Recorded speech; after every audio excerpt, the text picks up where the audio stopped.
The wine glass shattered before Sable even realized her hands were shaking. She stood frozen in the kitchen of Belle Maison, Nashville's most exclusive restaurant, staring at the red spreading across white marble like a wound that wouldn't stop bleeding. Through the service window, she could see table 7. The man sitting there had just said her husband's name, not casually, not in passing. He'd said it like a curse, like a bullet, and every server in the building had felt the temperature drop. Sable's sleeve had ridden up when she'd reached for the bottle, and now the bruise on her wrist sat exposed under the overhead lights. 5 days old, shaped like fingers. The man at table 7 was watching her. Not the wine, not the mess. Her. His eyes were dark, patient, and she knew with absolute certainty that he'd seen everything. Her breath caught. The kitchen door swung open behind her, and Marcus, the floor manager, hissed her name like a warning, but she couldn't move, couldn't think. Because the man at table 7, Lucien Voss, someone had called him, was still staring, and in that stare was a question she didn't know how to answer. If you're watching from New York, Tokyo, or a small town where nobody knows your name, stay with me. This story goes places you won't expect. Hit that like button, drop your city in the comments so I know how far this has traveled, and let's see where the night takes us. Sobel Varelli had learned to make herself invisible. It was a skill that had kept her alive for 3 years, and tonight, in the low amber glow of Belle Maison's dining room, she practiced it with the focus of someone who knew what happened when you were seen. She moved between tables like water, smooth, unremarkable, always just at the edge of someone's peripheral vision. Her hands didn't shake when she poured. Her smile didn't falter when men let their eyes linger too long. She was 25 years old and had perfected the art of not mattering. Except tonight, something was wrong. Table 7 had been wrong since the moment the reservation came through. Marcus had triple-checked the name, Voss, party of 2, and then told the staff not to hover, not to interrupt, not to fuck it up. Sable didn't ask why. She'd learned not to ask questions, but she watched. She always watched. The man who arrived alone was lean, mid-30s, dressed in a charcoal suit that cost more than her yearly rent. He didn't look at the menu, didn't acknowledge the server who brought water. He sat with his back to the wall, hands folded on the table, waiting. There was something about his stillness that made the room feel smaller. When the second man arrived 20 minutes later, the energy shifted.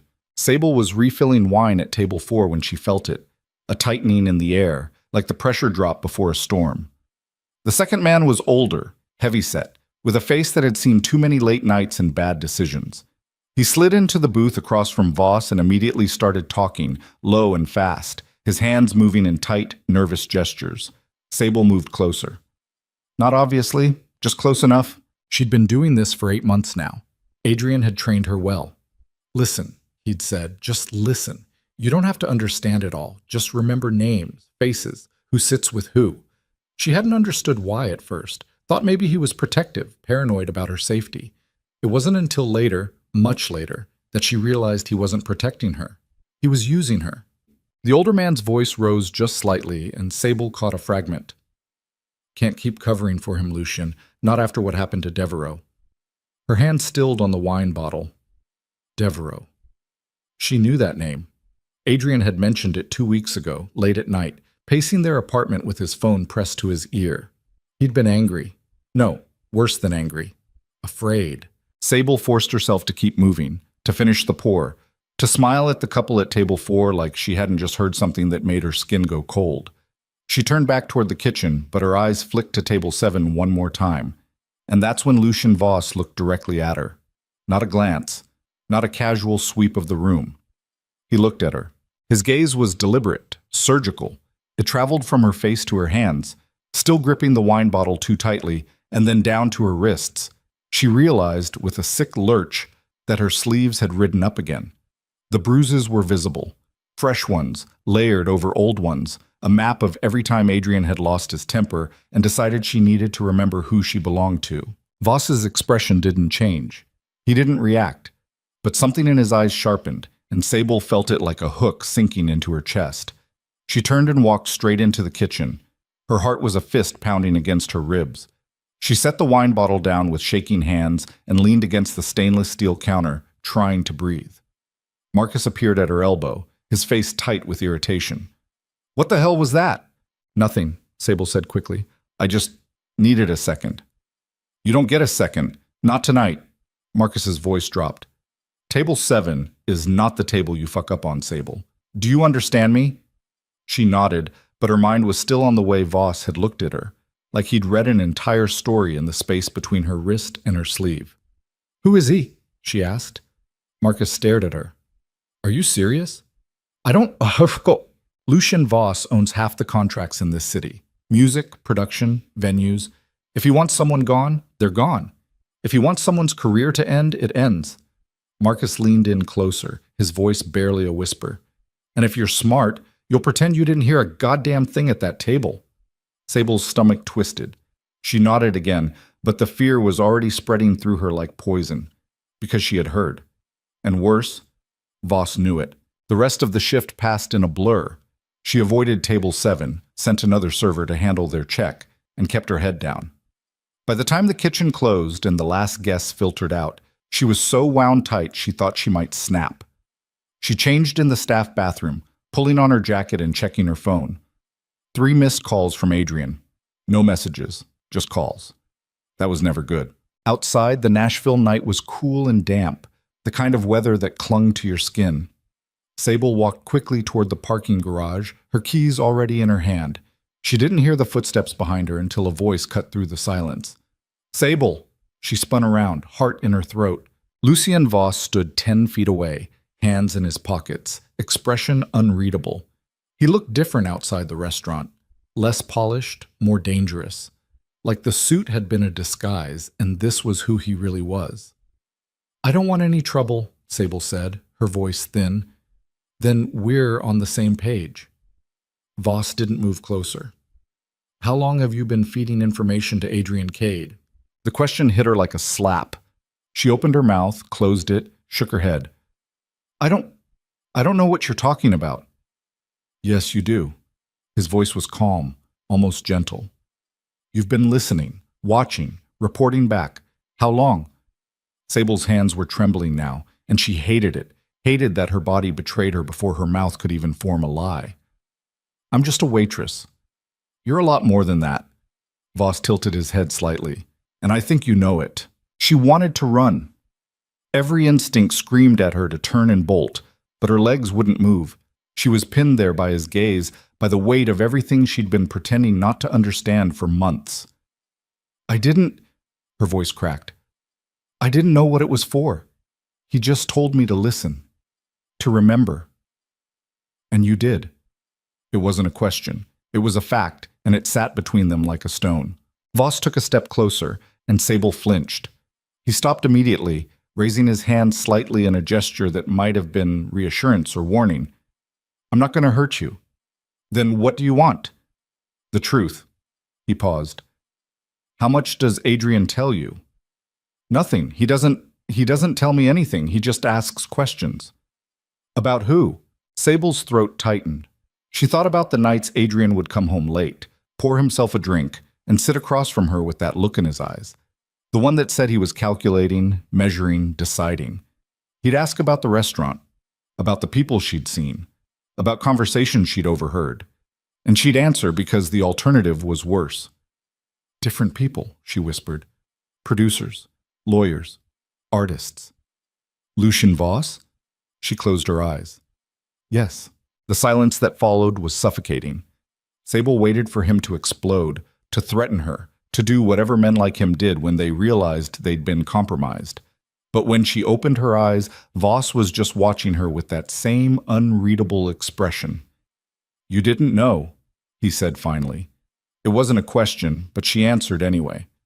No. But you suspected. She didn't respond. Couldn't. Voss exhaled slowly, like he was deciding something. Marcus Devereaux is dead. Sable's blood turned to ice. 2 weeks ago, Voss continued, his voice quiet, precise. He was found in his car outside a studio in East Nashville. Single gunshot. Ruled a suicide, but we both know it wasn't. He paused. You heard his name tonight. At table 7. Sable's knees felt weak. She pressed her hand against the wall to steady herself. 3 days before he died, you overheard a conversation between two producers at Belle Maison. They mentioned Devereaux was ready to flip on a money laundering operation. You told Adrian. Voss's eyes didn't leave hers, and Adrian made a call. The words didn't land all at once. They seeped in slowly like water through cracks, filling every hollow space inside her until she thought she might drown. She'd told Adrian, she remembered now. She'd mentioned it casually, thinking it was just gossip, just noise. Adrian had nodded, kissed her forehead, and told her she was doing great. "Oh, God," Sable breathed. "You didn't pull the trigger," Voss said, "but you loaded the gun." She bent forward, hands on her knees, trying not to be sick. The pavement swam in front of her eyes. She could hear her own breathing, ragged and uneven, could feel the weight of what she'd done pressing down on her chest like a hand. "I didn't know," she said again, but it sounded hollow now, pathetic. "I know." Voss's voice softened, just slightly. "But that doesn't change what happened." Sable straightened slowly, wiping her eyes with the back of her hand. When she looked at him, something sharp and desperate flickered in her chest. "Are you going to kill me?" "No." The answer came too quickly, too easily. She didn't believe it. "Then what?" Voss studied her for a long moment. "I'm going to give you a choice." "What kind of choice?" "You can go home, back to Adrian. Pretend this conversation never happened. Keep doing what you've been doing until he decides you're more of a liability than an asset." He paused. "Or you can come with me." Sable laughed, a sharp, bitter sound. "Come with you? I don't even know you." "No, but you know him." Voss's gaze didn't waver. "And you know what he's capable of." She did. God, she did. The bruises on her wrists were just the surface. Beneath them were years of control, of isolation, of carefully constructed fear. Adrian had built a cage around her so slowly she hadn't noticed the bars until it was too late. "If I go with you," she said, her voice barely audible, "what happens?" "You get answers. You get space to think. And if you decide you still want to walk away, I won't stop you. And if I don't, then you help me take him down." The words hung in the air between them, heavy and irreversible. Sable looked back toward the parking garage, toward the car she'd have to drive home, toward the apartment where Adrian would be waiting. She thought about the way he'd look at her when she walked in, assessing, suspicious, already calculating what she knew and how much of a threat she posed. And then she thought about Marcus Devereaux, sitting in a car with a bullet in his head because she'd told her husband a name. "Okay," she whispered. Voss didn't smile, didn't react. He just nodded once and gestured toward a sleek black sedan parked at the curb. "Get in." Sable hesitated. Every rational part of her brain screamed that this was insane, that she was trading one dangerous man for another, that nothing good could come from this. But the rational part of her brain had stopped working somewhere around the moment she realized she'd helped kill someone. She walked to the car and got in. The interior was dark, leather, silent. Voss slid into the driver's seat and started the engine without a word. They pulled away from the curb smoothly, heading west, away from Belle Maison, away from the life she'd been living. Sable stared out the window, watching the city lights blur past. Her phone buzzed in her pocket. Adrian, probably. She didn't check it. "Where are we going?" she asked. "Somewhere safe." "Safe for who?" Voss glanced at her, and for the first time, something that might have been sympathy crossed his face. "For you." They drove in silence for 20 minutes. Sable's mind raced, spinning through every possible outcome, every worst-case scenario. She didn't trust Voss. She barely trusted herself. But when the car finally pulled into the underground parking of a nondescript building near Germantown, and Voss led her into an elevator that required a keycard to operate, she didn't run. The apartment they entered was nothing like she expected. It was quiet, minimalist, with floor-to-ceiling windows overlooking the river. No personal touches, no clutter. It looked like a place designed for people who didn't stay long. Voss gestured to the couch. "Sit." Sable sat. Her legs felt like water. He disappeared into the kitchen and returned with a glass of water, which he set on the coffee table in front of her. Then he sat in the chair across from her, leaning forward with his elbows on his knees. "I need you to understand something," he said. "What I'm about to show you is going to be difficult, but you need to see it." Sable's hands tightened around the glass. See what? Voss pulled a tablet from the side table and opened a folder. He turned the screen toward her. This is Adrian's operation. Everything he's been running for the past 4 years. The screen showed a web of names, dates, transactions, financial records, contract amendments, offshore accounts. Sable's eyes scanned the text, but it was too much, too fast. She couldn't process it. He's been laundering money through music contracts, Voss explained. Signing artists to deals that look legitimate on paper but funnel cash into accounts controlled by people who don't exist. He manipulates royalties, skims percentages, uses shell companies to move the money offshore. Sable shook her head. Adrian's a lawyer. He helps artists. He destroys them. Voss swiped to another screen. Clara Mendoza, 22 years old, signed with Adrian's firm 3 years ago. Promised a record deal, national tour, everything she'd ever wanted. 6 months later, she was broke, blacklisted, and Adrian owned the rights to every song she'd ever written. The photo on the screen showed a young woman with dark hair and tired eyes. Sable's chest tightened. Dante Rivera, producer. Worked with Adrian on a label deal, found out the numbers didn't add up and threatened to go public. Voss swiped again. Car accident, ruled mechanical failure. Another photo. Another name. And Marcus Devereaux. Voss's voice was steady, clinical. He was ready to testify. He had evidence that could bring the whole operation down. And then you told Adrian what he was planning. Sable's vision blurred. The glass slipped from her hands and hit the floor, water spreading across the hardwood. She didn't move to clean it up. She just sat there, staring at the screen, at the faces of people she'd never met but had somehow helped destroy. I didn't know, she said again, but the words were ash in her mouth. I know. Voss set the tablet aside. But Adrian did. And he used you. Sable pressed her hands to her face, trying to breathe, trying to think. Why didn't you stop him? People say you run half this city. I don't run anything, Voss said quietly. I facilitate. I connect people who need things with people who can provide them. It's a service industry, Sable, same as yours. That's not the same, isn't it? He leaned back, studying her. You think I don't know what it's like to be complicit? To tell yourself you're just doing your job while people get hurt?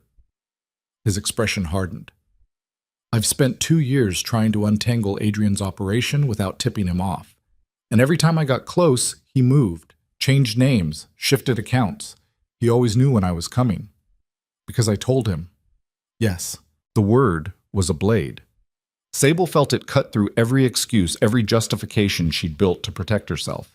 She looked down at her wrists, at the bruises she'd tried so hard to hide, and suddenly they felt like nothing, like cosmetic damage compared to the real harm she'd caused. What do you want from me? She asked. I want you to help me finish this. Voss's voice was calm, certain. Adrian's operation is bigger than you know. It's not just money. He's been using his position to manipulate contracts, bury evidence, destroy anyone who gets in his way. And he's protected by people with power, people who don't want this exposed. So what's the plan? We build a case, airtight, undeniable, and then we burn it all down. Sable looked at him, really looked at him, and saw something she hadn't expected: exhaustion. Voss wasn't doing this for power or revenge. He was doing it because he was tired. Tired of watching people get destroyed. Tired of being part of a system that enabled it. And if I say no, she asked, then I take you back to your car and you go home. And we both pretend this never happened. He paused. But Adrian will know. He always knows. And when he figures out you talk to me, he'll make sure you can't do it again. Sable's blood went cold. She thought about the life insurance policy she'd found in Adrian's desk drawer 3 months ago. $2 million, with him as the sole beneficiary. She'd thought it was sweet at the time, thoughtful. Now it felt like a timer counting down to her expiration date. How long do I have? She whispered. I don't know, but not long. Sable stood abruptly, her legs shaky but steady enough. She walked to the window and stared out at the river, at the lights reflecting on the water like stars that couldn't hold still. Behind her, Voss waited in silence. She thought about Marcus Devereaux, about Clara Mendoza, about every person Adrian had crushed beneath his carefully polished smile. And she thought about herself, about the girl she'd been before she met him, the one who'd had dreams and plans and a future that didn't involve waking up afraid. "Okay," she said, turning back to face Voss. "I'll help you." "You're sure?" She wasn't, not even close, but she nodded anyway. "What do we do first?" Voss stood, pulling his phone from his pocket. "First, we make sure Adrian thinks everything's normal. You go dark for a few days, tell him you're staying with a friend, visiting family, whatever keeps him off your back. In the meantime, I'll get you access to everything we've collected. You're going to see how deep this goes." "And then?" "Then we figure out how to take him apart." Sable nodded, her hands curling into fists at her sides. For the first time in 3 years, she felt something other than fear. It wasn't hope. Not yet. But it was close. It was the feeling of a door opening, just a crack, and the possibility that she might be able to walk through it. "There's one more thing," Voss said, his voice quieter now. "Once we start this, there's no going back. Adrian's not going to stop, and the people protecting him won't either. You need to be ready for that." Sable met his eyes, and in that moment she understood exactly what he was offering. Not safety, not rescue, but a chance to fight back. It was the most dangerous gift anyone had ever given her. "I'm ready," she said. And somewhere deep in her chest, beneath the fear and the guilt and the exhaustion, she almost believed it. Sable didn't sleep that night. She lay on the couch in Voss's apartment, staring at the ceiling, listening to the hum of the city outside. Every time she closed her eyes, she saw Marcus Devereaux's face on that tablet screen, a man she'd never met but had helped kill with a careless word whispered to her husband over dinner. Around 4 a.m, she heard movement in the other room. Voss appeared in the doorway, dressed in the same clothes from earlier, like he hadn't slept either. "Coffee?" he asked. She nodded. They sat at the kitchen counter in silence, two strangers bound together by the weight of what they were about to do. The coffee was strong, bitter, and Sable wrapped her hands around the mug like it was the only solid thing in the world. "I need to go back," she said finally. Voss looked up. "Back where?" "To the apartment, to get my things. If I just disappear, Adrian will know something's wrong." "He already knows something's wrong. You didn't come home last night." Sable's stomach twisted. She pulled out her phone and saw 17 missed calls, 12 text messages. She opened the thread with shaking hands. "Where are you?" "Sable, answer me. This isn't funny. You have 10 minutes to call me back or I'm filing a missing person report. I'm worried about you." The last message had come in 20 minutes ago. Sable set the phone down like it had burned her. "I told you," Voss said quietly. "He knows." "Then what am I supposed to do? Just never go back? Never see him again?" "That's exactly what you're supposed to do. My entire life is in that apartment. My clothes, my ID, my—" She stopped, realizing how pathetic it sounded. Her entire life fit in a single suitcase. Adrian had made sure of that. Voss studied her over the rim of his coffee mug. "If you go back, he'll lock you down. Tighter than before. And this time, you won't get out." "You don't know that." "I do." His voice was flat, certain. "I've seen how men like Adrian operate. They don't let assets walk away. And that's all you are to him, Sable. An asset." The word hit her like a fist. She wanted to argue, to defend the man she'd married, but the bruises on her wrists were still fresh, and the memory of his voice on those text messages, "I'm worried about you," felt like a noose tightening around her throat. "I need clothes," she said instead. I can't just wear this for the next week." Voss sighed, set down his mug, pulled out his phone. He typed something quickly, then looked back at her. "Give me your sizes. Someone will bring what you need." "Who?" "Someone I trust." "You mean someone who works for you?" "Same thing." Sable's jaw tightened. "I don't want your charity." "It's not charity, it's logistics." Voss leaned forward, his eyes sharp. "You want to help me take Adrian down? Then you need to be functional. That means clothes, toiletries, and a clear head. We don't have time for you to spiral about a suitcase." The bluntness should have angered her, but instead it felt steadying. Voss wasn't coddling her, wasn't treating her like she was fragile. He was treating her like someone who had a job to do. "Fine," she said. "Medium, size 7 shoes. That's all I need." He nodded and went back to his phone. 20 minutes later, there was a knock at the door. Voss answered it and returned with 2 shopping bags, which he set on the counter without ceremony. Bathrooms down the hall. Take your time. Sable grabbed the bags and retreated. The bathroom was as minimalist as the rest of the apartment. White tile, frameless mirror, nothing personal. She showered, scrubbing away the previous night until her skin was raw, then dressed in the clothes someone had picked out for her. Dark jeans, a plain black sweater, sneakers that actually fit. When she looked in the mirror, she barely recognized herself. Without makeup, without the carefully constructed mask she wore at Belle Maison, she looked younger, smaller, more afraid. She took a breath and walked back out. Voss was sitting at the dining table with the tablet from last night, scrolling through documents. He glanced up when she entered. Better? Yeah. Good. We need to talk strategy. Sable sat across from him, and for the next 2 hours, Voss walked her through everything they had. Financial records showing money moving through shell companies. Contracts with clauses buried so deep no one would notice unless they knew what to look for.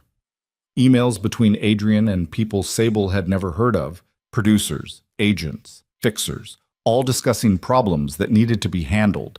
And then there were the recordings. We've been surveilling Adrian's office for 6 months, Voss explained, pulling up an audio file. Legally gray, but admissible if we can tie it to a pattern of criminal behavior. He pressed play. Adrian's voice filled the room, smooth and controlled. Don't care how you do it. Just make sure Rivera doesn't make it to that deposition. If he talks, we're all fucked. Another voice, rougher, older. You want him gone or just scared? I want him silent. Permanently. The recording cut off. Sable felt bile rise in her throat. That was 4 days before Dante Rivera's car accident, Voss said. Sable pressed her hands flat against the table, trying to ground herself. How many people has he killed? Directly? We can prove 2. Devereaux and Rivera. But there are at least 4 others we suspect. People who threatened to expose him or got too close to the truth. And no one stopped him? He's protected. Voss swiped to another screen, this one showing a list of names. Politicians, judges, police captains. Adrian doesn't work alone. He's part of a network. They keep each other safe, bury each other's mistakes. That's why we need more than recordings. We need someone on the inside who can testify. Sable looked up sharply. You want me to testify? Eventually, but first, we need to build a case. And that means you need to go back. You just said... I said if you go back and disappear, he'll lock you down. But if you go back with a plan, if you play it right, you can buy us time. Sable shook her head. No, I can't. I can't go back there. You can. Voss's voice was steady, implacable. You've been doing it for 3 years. You know how to survive him. Surviving isn't the same as lying to his face while collecting evidence. You're right. It's harder. But it's the only way this works. Sable stood abruptly, the chair scraping against the floor. She walked to the window, arms crossed, trying to breathe through the panic clawing at her chest. Behind her, Voss remained silent. What if he figures it out? She asked finally. Then you leave, immediately. I'll have people watching. 1 call and we pull you out. And if I don't get the chance to call? Voss didn't answer right away. When he did, his voice was quieter. Then I come get you myself. Sable turned to look at him. There was no bravado in his expression, no false heroism, just a man stating a fact. Why are you doing this? She asked. I told you. Adrian's operation. No. Why are you helping me? You could take him down without me. You've got recordings, financials, connections. You don't need some waitress who fucked everything up. Voss leaned back in his chair, considering. You want the truth? Yes. Because you're the only person who's been inside his life and come out the other side still willing to fight. Everyone else he's broken down completely or killed. You're still here. That means something. Sable didn't know what to say to that. She turned back to the window, watching the river move below, dark and endless. Her phone buzzed on the counter. Both of them looked at it. Adrian's name flashed across the screen. You need to answer, Voss said. And say what? The truth. Or close enough to it. Sable picked up the phone, her hand trembling. She answered on the 4th ring. Where the hell are you? Adrian's voice was tight, controlled, but she could hear the anger underneath. I'm sorry, she said, forcing her voice to stay calm. I stayed with Emily last night. I should have texted. Emily. He said the name like it tasted bad. You haven't talked to Emily in 6 months. I ran into her after work. We got drinks, and I had too much. I didn't want to drive. There was a long pause. Sable could hear him breathing on the other end, could picture him pacing their apartment, calculating whether to believe her. You could have called, he said finally. I know. I'm sorry. Where are you now? Sable's eyes flicked to Voss. He held up his phone, showing her an address. Still at her place, in Belmont. Come home. I will. I just need to... Now, Sable. The edge in his voice made her flinch. She closed her eyes. Okay, I'll be there in an hour. 30 minutes. He hung up. Sable set the phone down, her hands shaking so badly she had to grip the edge of the counter to steady them. I can't do this, she whispered. Yes, you can. Voss stood crossing to her. Listen to me. You go back. You apologize. You're sweet. You're sorry. You let him think he's got you under control again. And then, when he's not watching, you look for anything we can use.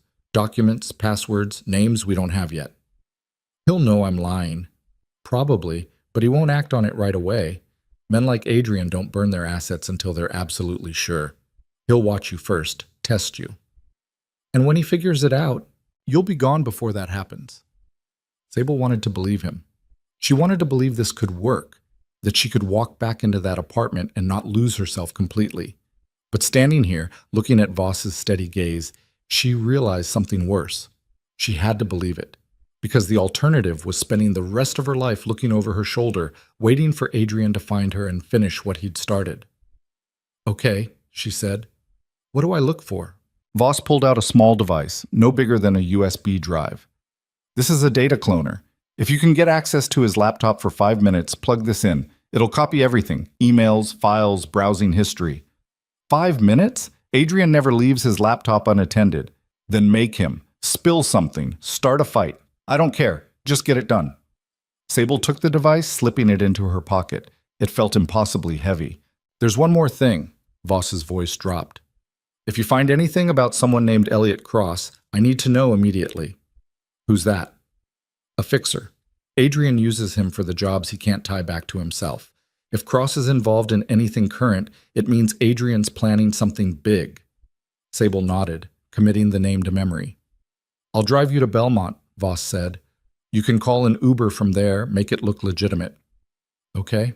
20 minutes later, Sable stood on a quiet residential street, watching Voss's car disappear around the corner. Her phone was in her hand, the Uber app open, and she felt like she was standing on the edge of a cliff with no way to tell how far the drop was. She requested the ride. The apartment was on the 15th floor of a building overlooking downtown Nashville. Sable had loved it when they first moved in. The view, the space, the way the light came through the windows in the morning. Now it felt like a cage with a view. She used her key to unlock the door and stepped inside. Adrian was standing in the living room, still dressed in his suit from work. His arms were crossed, his expression unreadable. Hey, Sable said, closing the door behind her. He didn't respond, just looked at her. I'm sorry, she continued, setting her purse on the console table. I should have called. It was stupid. It was more than stupid. His voice was calm, which was worse than anger. You disappeared for 12 hours. Didn't answer your phone. Didn't tell me where you were. I know, I'm sorry. And you expect me to believe you were just at Emily's? I was. You can call her if you want. Adrian's jaw tightened. I did. She didn't answer. Sable's heart dropped. She forced herself to stay calm, to not let the panic show on her face. She's probably at work. Right.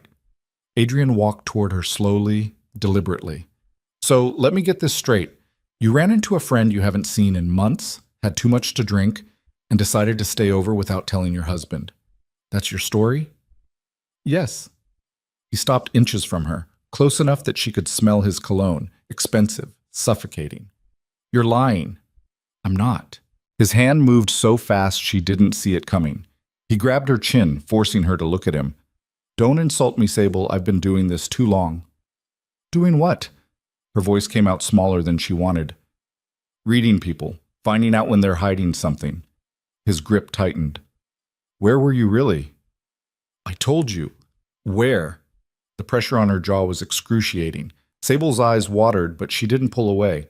Pulling away would confirm everything he suspected. Emily's, she said again. Adrian stared at her for a long moment, searching her face for cracks. Then, abruptly, he let go. Sable stumbled back, catching herself against the wall. Fine, he said, smoothing his tie. But if I find out you're lying, we're going to have a very different conversation. He walked past her toward the bedroom, leaving her standing in the hallway with her heart hammering against her ribs. Sable waited until she heard the shower turn on. Then she moved quickly, pulling out her phone and texting Voss. I'm in. He's suspicious, but not certain. The response came back immediately. Be careful. Don't push. She pocketed her phone and walked into the kitchen, trying to calm her breathing. Her hands were shaking again, and she pressed them flat against the counter, counting to 10. This was insane. She was insane. What the hell was she doing, walking back into this apartment, lying to a man who'd orchestrated murders, thinking she could outsmart him? But then she thought about Marcus Devereaux again, about Clara Mendoza, about all the people Adrian had destroyed while she'd stood by and watched. She couldn't undo what she'd done, but maybe, just maybe, she could stop him from doing it again. The next 3 days were a carefully choreographed performance. Sable went to work at Belle Maison, smiled at customers, poured wine, and listened. At home, she was the perfect wife, attentive, apologetic, quiet. Adrian watched her constantly, his gaze tracking her every movement, but he didn't confront her again. On the 4th day, he left his laptop on the kitchen counter while he took a call in his office. Sable stared at it, her pulse racing. This was it. 5 minutes. That's all she needed. She glanced toward the office. The door was closed, Adrian's voice a low murmur on the other side. She pulled the data cloner from her pocket and approached the laptop like it might explode. Her hands were sweating. She wiped them on her jeans and flipped the laptop open. It was locked, password protected. Of course it was. She tried his birthday. Incorrect. Their anniversary. Incorrect. Her birthday. Incorrect. Shit, she whispered. She could hear Adrian's voice getting louder. He was wrapping up the call. Think. What would Adrian use as a password? Something he'd never forget but no one else would guess. And then it hit her. She typed, Virelli. 2019, the year they'd gotten married, combined with her maiden name. The laptop unlocked. Sable's hands shook as she plugged in the data cloner. A progress bar appeared on the screen. Copying files. 3 minutes remaining. Adrian's voice stopped. She heard his footsteps. Fuck, she breathed. She minimized the progress window and opened a random folder, trying to look casual. The footsteps got closer. The office door opened. Sable? Yeah? She didn't turn around. What are you doing? Looking up a recipe. My phone's dead. Adrian appeared in the doorway. His eyes went immediately to the laptop. On my computer? Mine's in the bedroom. I didn't think you'd mind. He walked toward her slowly. Sable's heart was a drum beating in her ears. Behind the fake window she'd opened, the real progress bar ticked upward. 2 minutes remaining. What recipe? Adrian asked. That pasta thing you like. With the lemon. He leaned over her shoulder, his breath warm against her neck. Show me. Sable's mind went blank. She couldn't think, couldn't breathe. She clicked on a random food blog, praying it would load fast enough. The page appeared. Some kind of chicken dish. Not pasta, not lemon. Wrong. That's chicken, Adrian said. I know. I was comparing. The lie came out smooth, automatic. I wanted to see if I could do a chicken version too. 1 minute remaining. Adrian straightened, studying her. You're acting strange. I'm not. You are. Ever since that night you stayed at Emily's. I told you. I'm sorry about... I called her again, Adrian interrupted. She finally answered. Sable's blood turned to ice. And you know what she said? Adrian's voice was soft, dangerous. She said she hasn't seen you in 8 months. 30 seconds. Sable stood slowly, turning to face him. She's confused. We got drinks at... Stop lying! Adrian's hand shot out, slamming the laptop closed. I know you weren't with her, so I'm going to ask you one more time. Where were you? The data cloner was still plugged into the laptop. If he opened it, if he saw it, this was over. I was walking, Sable said, her voice shaking. I needed space. I couldn't come home yet, so I walked around downtown for a few hours and then slept in my car. Why? Because I'm tired, Adrian. I'm tired of being watched all the time, of feeling like I can't breathe without you asking me why. It was the truth, or close enough to it. And maybe that's why it landed. Adrian's expression shifted, something almost like hurt flickering across his face. You could have told me that. No, I couldn't. Every time I try to tell you how I feel, you make it about something else. He stared at her for a long moment. Then he opened the laptop again. Sable's heart stopped, but the progress bar was gone. The cloner had finished. All that remained on the screen was the chicken recipe she'd pulled up. Adrian scanned the page, then closed the laptop again. I'm going to the office. We'll talk about this later. He grabbed his briefcase and walked out without another word. The moment the door closed, Sable collapsed against the counter, gasping for air. Her whole body was shaking, adrenaline crashing through her system like a wave. She pulled the data cloner from the laptop and stared at it. The tiny light on the side blinked green. Transfer complete. Sable nearly laughed. She'd done it. She'd actually fucking done it. She texted Voss, got it. His response came back within seconds. Get out. Now. Sable didn't hesitate. She grabbed her purse, the data cloner, and walked out of the apartment without looking back. She met Voss at a coffee shop in East Nashville, sliding the device across the table like it was contraband. You're sure it copied everything? She asked. Voss plugged it into his own laptop, his fingers moving quickly across the keyboard. Yeah, emails, files, search history. Jesus, Sable, this is everything. She watched him scroll through Adrian's emails, her stomach churning. There were hundreds of them, thousands maybe. Communications with people she'd never heard of, coded language that didn't make sense. And then Voss stopped, his face going pale. What? Sable asked. He turned the laptop toward her. On the screen was an email from 3 days ago. The subject line read, Re the Varelli problem. Sable's hands went numb. She leaned forward, reading. Adrian, understand your concern, but eliminating the asset now would raise too many questions.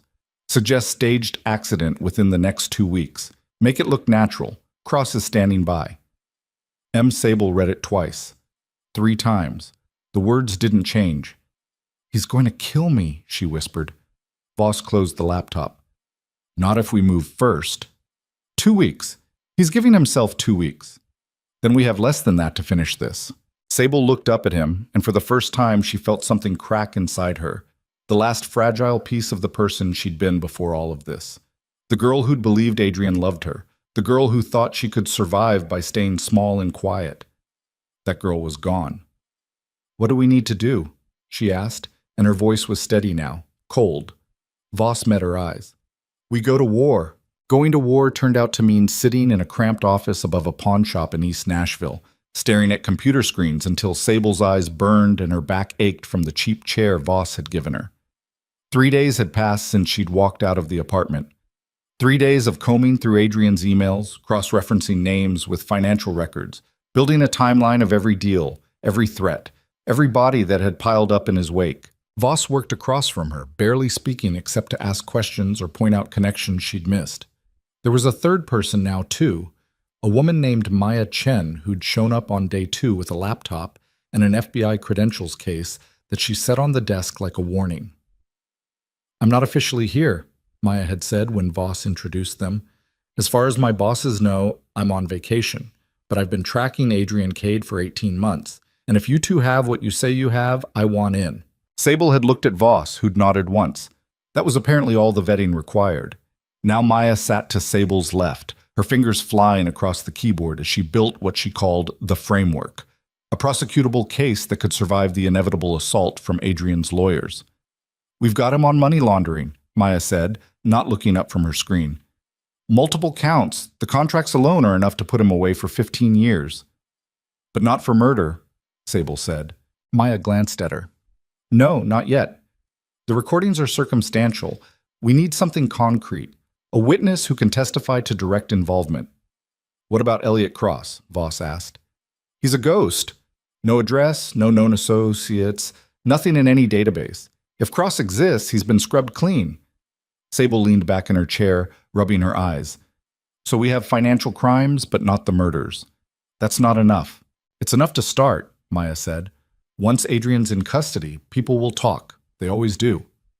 And if they don't? Maya's expression hardened. Then he does 15 years instead of life. Either way, he's done. It should have felt like progress. It should have felt like winning. But Sable couldn't shake the image of that email, staged accident within the next 2 weeks, and the certainty that somewhere, right now, Elliot Cross was preparing to make her disappear. Her phone buzzed. She looked down and felt her stomach drop. Adrian. She hadn't spoken to him since walking out. Hadn't answered his calls, hadn't responded to his texts. She'd blocked him on everything, changed her number, vanished as completely as she could. But somehow, he'd found her again. The message was simple. We need to talk. Voss saw her face. What is it? She held up the phone. Don't respond, he said immediately. I'm not planning to. But even as she said it, another message came through. I know about Voss. I know what you're doing. You have until midnight to come home, or I go to the police and tell them you've been stealing from Belle Maison for months. They'll believe me, Sable. You know they will. Sable's hand started shaking. He's threatening to frame me. Maya looked up sharply. For what? Theft from the restaurant. Can he prove it? He doesn't have to. He's got lawyers, connections, money. He'll manufacture the evidence and everyone will believe him because I'm just a waitress and he's Adrian fucking Cade. Voss stood, pacing to the window. He's bluffing. If he had real leverage, he wouldn't be texting you. He'd just do it. Or he's giving me a chance to come back quietly before he destroys me publicly. So let him try, Maya said. We've got enough to arrest him tomorrow. He files a false police report, we bury him deeper. But Sable was already shaking her head. You don't understand. Adrian doesn't make empty threats. If he says he'll do something, he does it. And if I don't show up tonight, he'll ruin me just to prove he can. Then don't show up, Voss said flatly. Stay here. We move faster. Get the arrest warrant pushed through tonight instead of tomorrow. Can you do that? Maya hesitated. Maybe, if I call in favors. But it's risky. We're already operating outside official channels. Sable looked down at her phone again. Another message. 11 hours, Sable. Don't make this harder than it needs to be. She thought about Adrian sitting in their apartment, calm and controlled, probably sipping scotch while he waited for her to cave. He knew her too well, knew exactly which buttons to press to make her doubt herself, to make her afraid. But he didn't know about the data cloner, didn't know they had his emails, his financials, everything. He thought she was still just the frightened girl he'd married, the one who'd do anything to avoid confrontation. I want to meet him, Sable said. Both Voss and Maya turned to stare at her.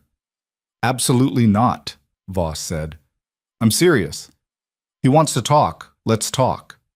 I'll wear a wire, record everything he says. Maybe he'll slip up, admit to something we can use. Or he'll kill you the second you walk through that door, Voss shot back. Not if you're listening. Not if you're close enough to get me out if things go wrong. Maya was already shaking her head. This is a terrible idea. We don't use civilians as bait. I'm not bait. I'm the only person who can get close enough to make him talk. Sable stood, meeting Voss's eyes. You said you needed concrete evidence. Let me get it for you. Not like this. Then how? Her voice rose. You want to wait for someone else to flip? For Cross to surface? That could take months, and Adrian's timeline is 2 weeks. I don't have months. The room went silent. Outside, Nashville traffic hummed and honked, oblivious to the war being planned 3 stories above the street. Finally, Maya spoke. If we do this, and I mean if, we do it my way. Full surveillance, backup team, panic button that goes straight to my phone, and the second things go sideways, we pull you out, non-negotiable. Sable nodded. Okay. This is insane, Voss muttered, but he didn't argue further. They spent the next 6 hours preparing. Maya called in a contact who brought equipment, a wire so small it fit inside the button of Sable's shirt, a panic device disguised as a ring. They briefed her on what to say, what to avoid, how to keep Adrian talking without making him suspicious. Don't push, Maya instructed. Let him lead the conversation. Men like Adrian love to explain themselves, to justify their actions. Give him space to do that. And if he asks about the laptop, Sable asked, play dumb. You looked up a recipe, that's it. He has no proof you took anything. Voss was quieter. his jaw tight as he watched the tech specialist fit Sable with the wire. When the others stepped away to test the equipment, he pulled her aside. "You don't have to do this," he said quietly. "Yes, I do." "No, you really don't. We can find another way." Sable met his eyes. "There is no other way. You know it, and I know it. Adrian's too careful, too protected.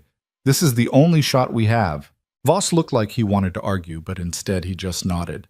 "If anything feels wrong, anything at all, you get out. Promise me." "I promise."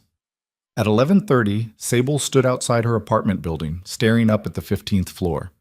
The lights were on. Adrian was waiting. Through her earpiece, Maya's voice was calm and steady. "We're in position. 2 units in the lobby, 1 on your floor.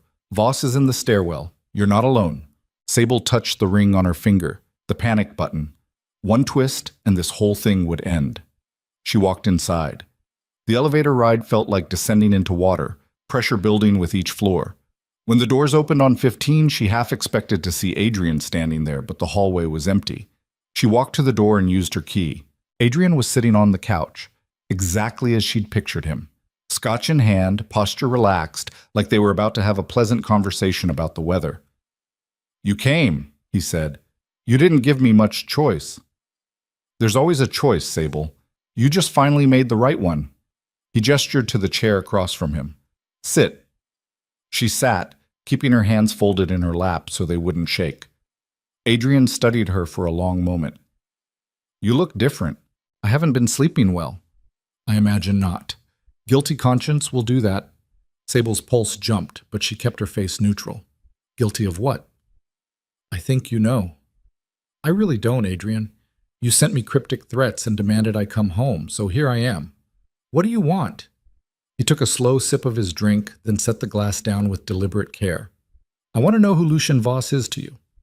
There it was. Direct, no pretense. "He's no one," Sable said. "I serve him at the restaurant sometimes." "Don't lie to me." Adrian's voice stayed calm, but something cold slipped into his eyes. "I had someone check the security footage from Belle Maison. You left with him that night. Got into his car. Disappeared for 12 hours. Sable's mind raced. "He offered me a ride. I was upset, and he was being nice." "Lucien Voss doesn't do nice. He does transactions. So what did you give him?" "Nothing. We talked. That's all." "About what?" "About the restaurant. About Nashville. Small talk." Adrian stood slowly, crossing to the window. "You're still lying, and honestly, Sable, it's insulting. I've spent 3 years teaching you how to read people, how to spot deception. Did you really think I wouldn't see through this?" In her ear, Maya's voice, "Stay calm. Keep him talking." "I'm not lying," Sable said. "I went for a drive with someone from the restaurant because I needed space. That's not a crime." "No, but corporate espionage is." Adrian turned to face her. "That's what this is, isn't it? Voss got to you, convinced you to spy on me, to steal information." "That's ridiculous." "Is it?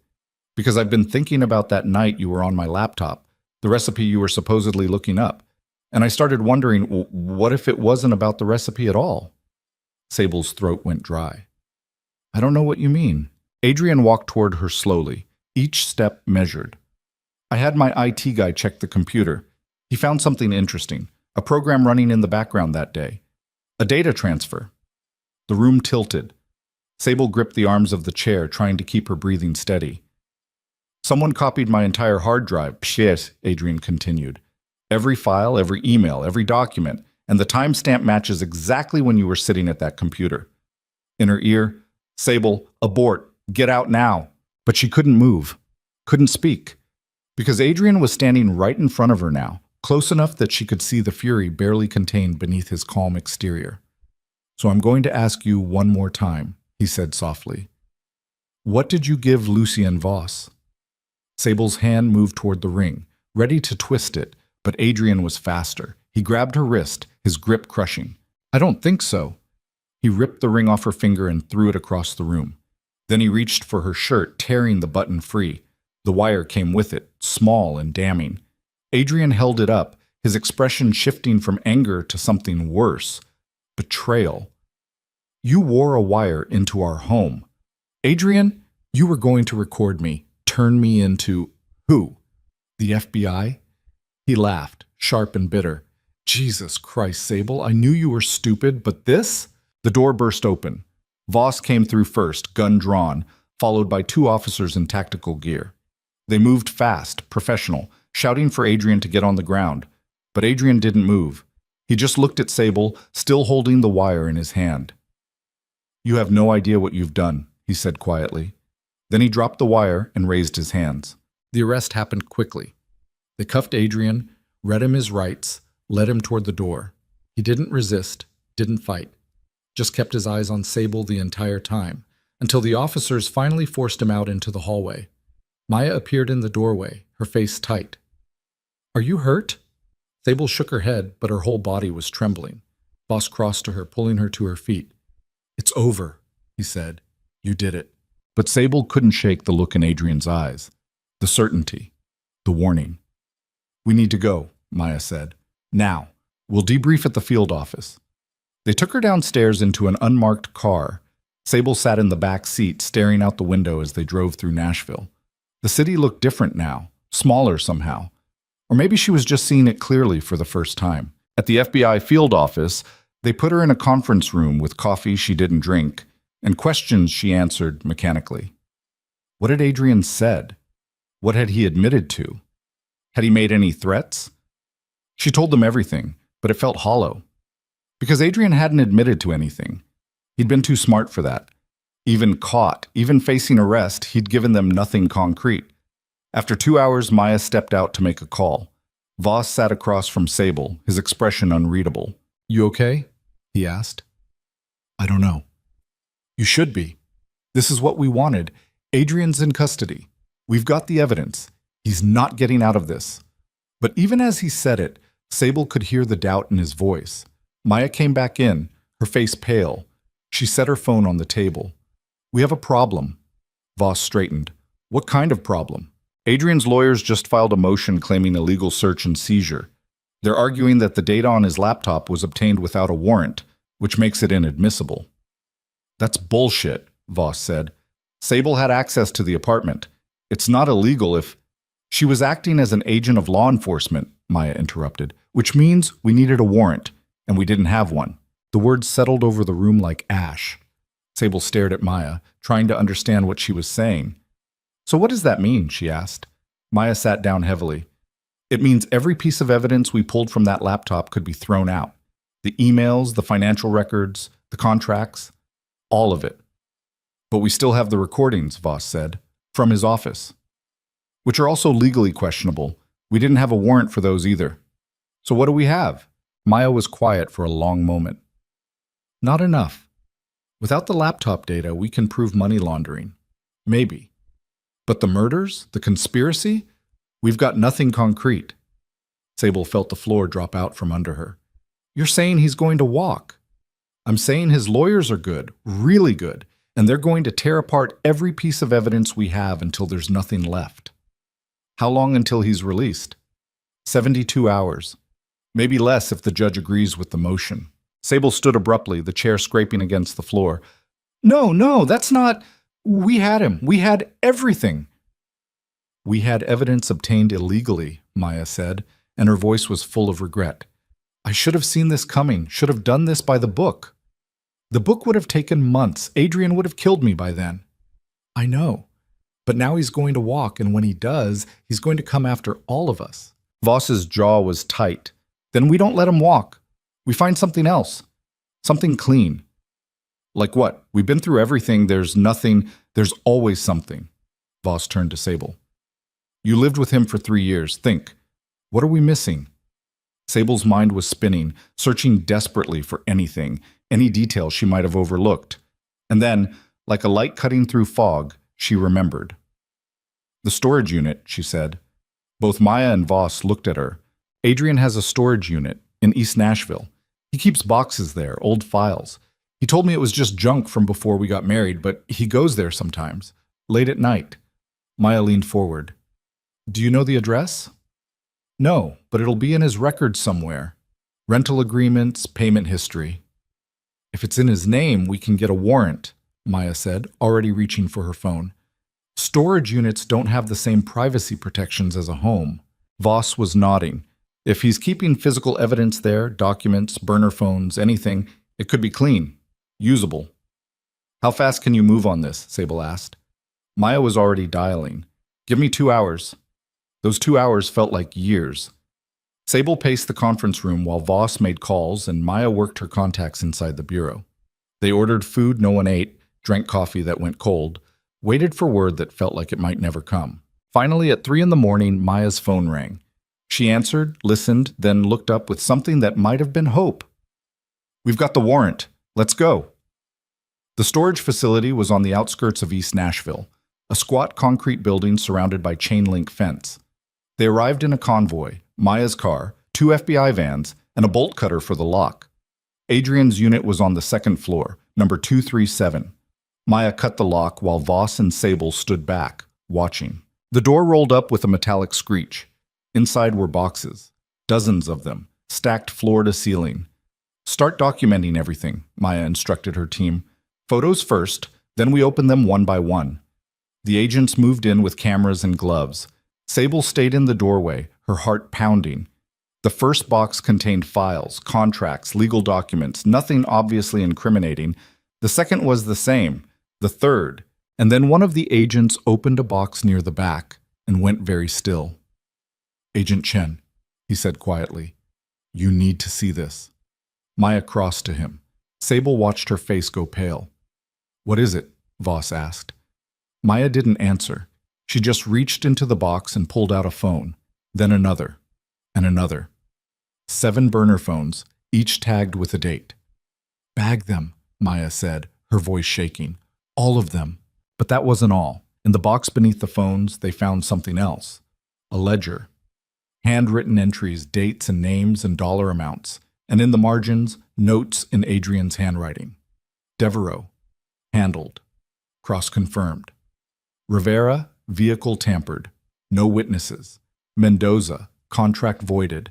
Blackmail material secured. Sable felt like she was going to be sick. She turned away, pressing her hand against the wall.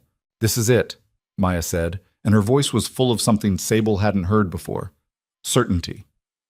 This is everything we need.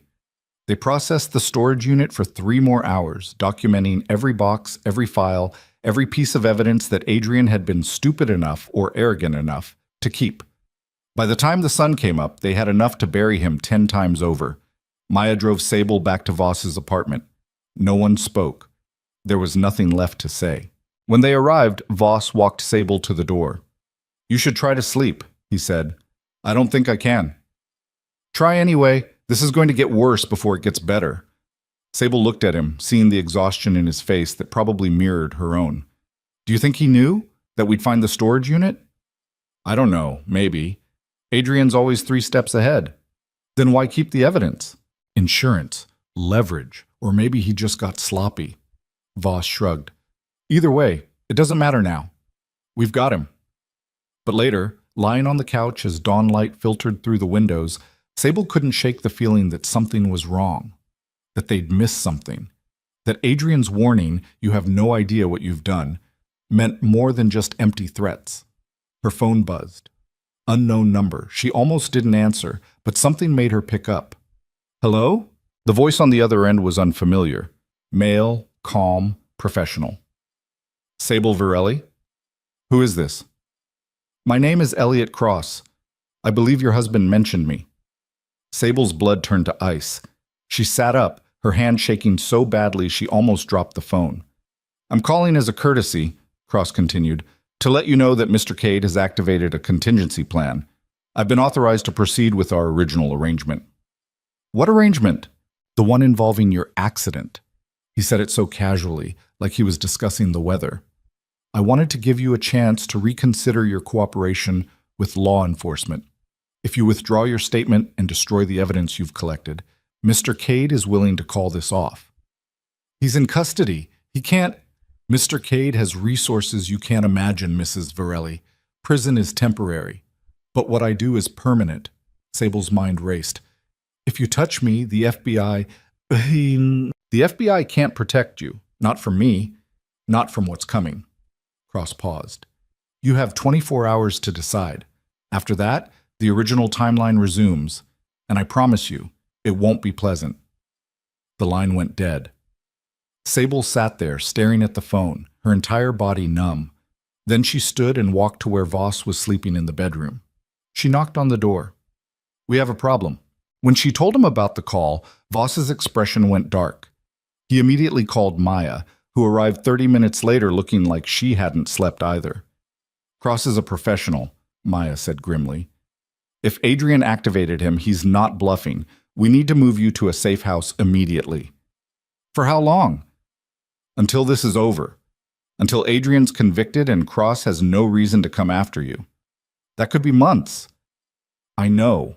Sable looked between them, seeing the truth neither wanted to say out loud.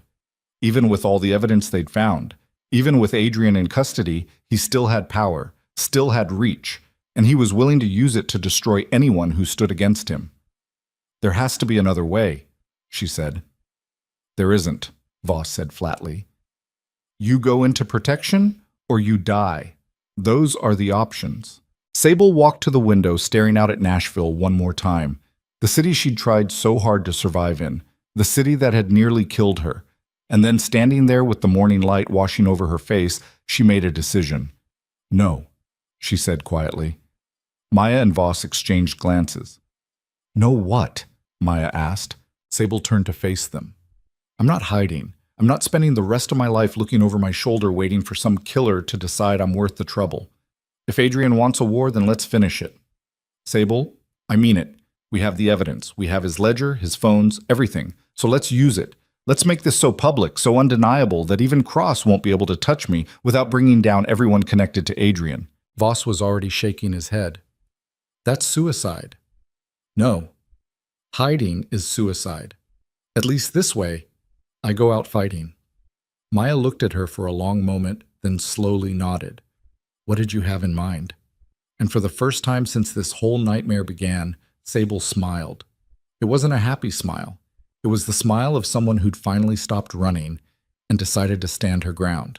"There's a gala next week," she said, "the Nashville Music Awards. Adrian was supposed to receive an award for his legal work in the industry. Every major player in the city will be there. Press, cameras, live broadcast." "You want to expose him publicly," Voss said. "I want to burn his entire world down in front of everyone he's ever tried to impress." Maya was quiet, thinking. Then, "It could work. If we coordinate with the prosecutor, get the arrest timed right, we could make this the biggest scandal Nashville's ever seen.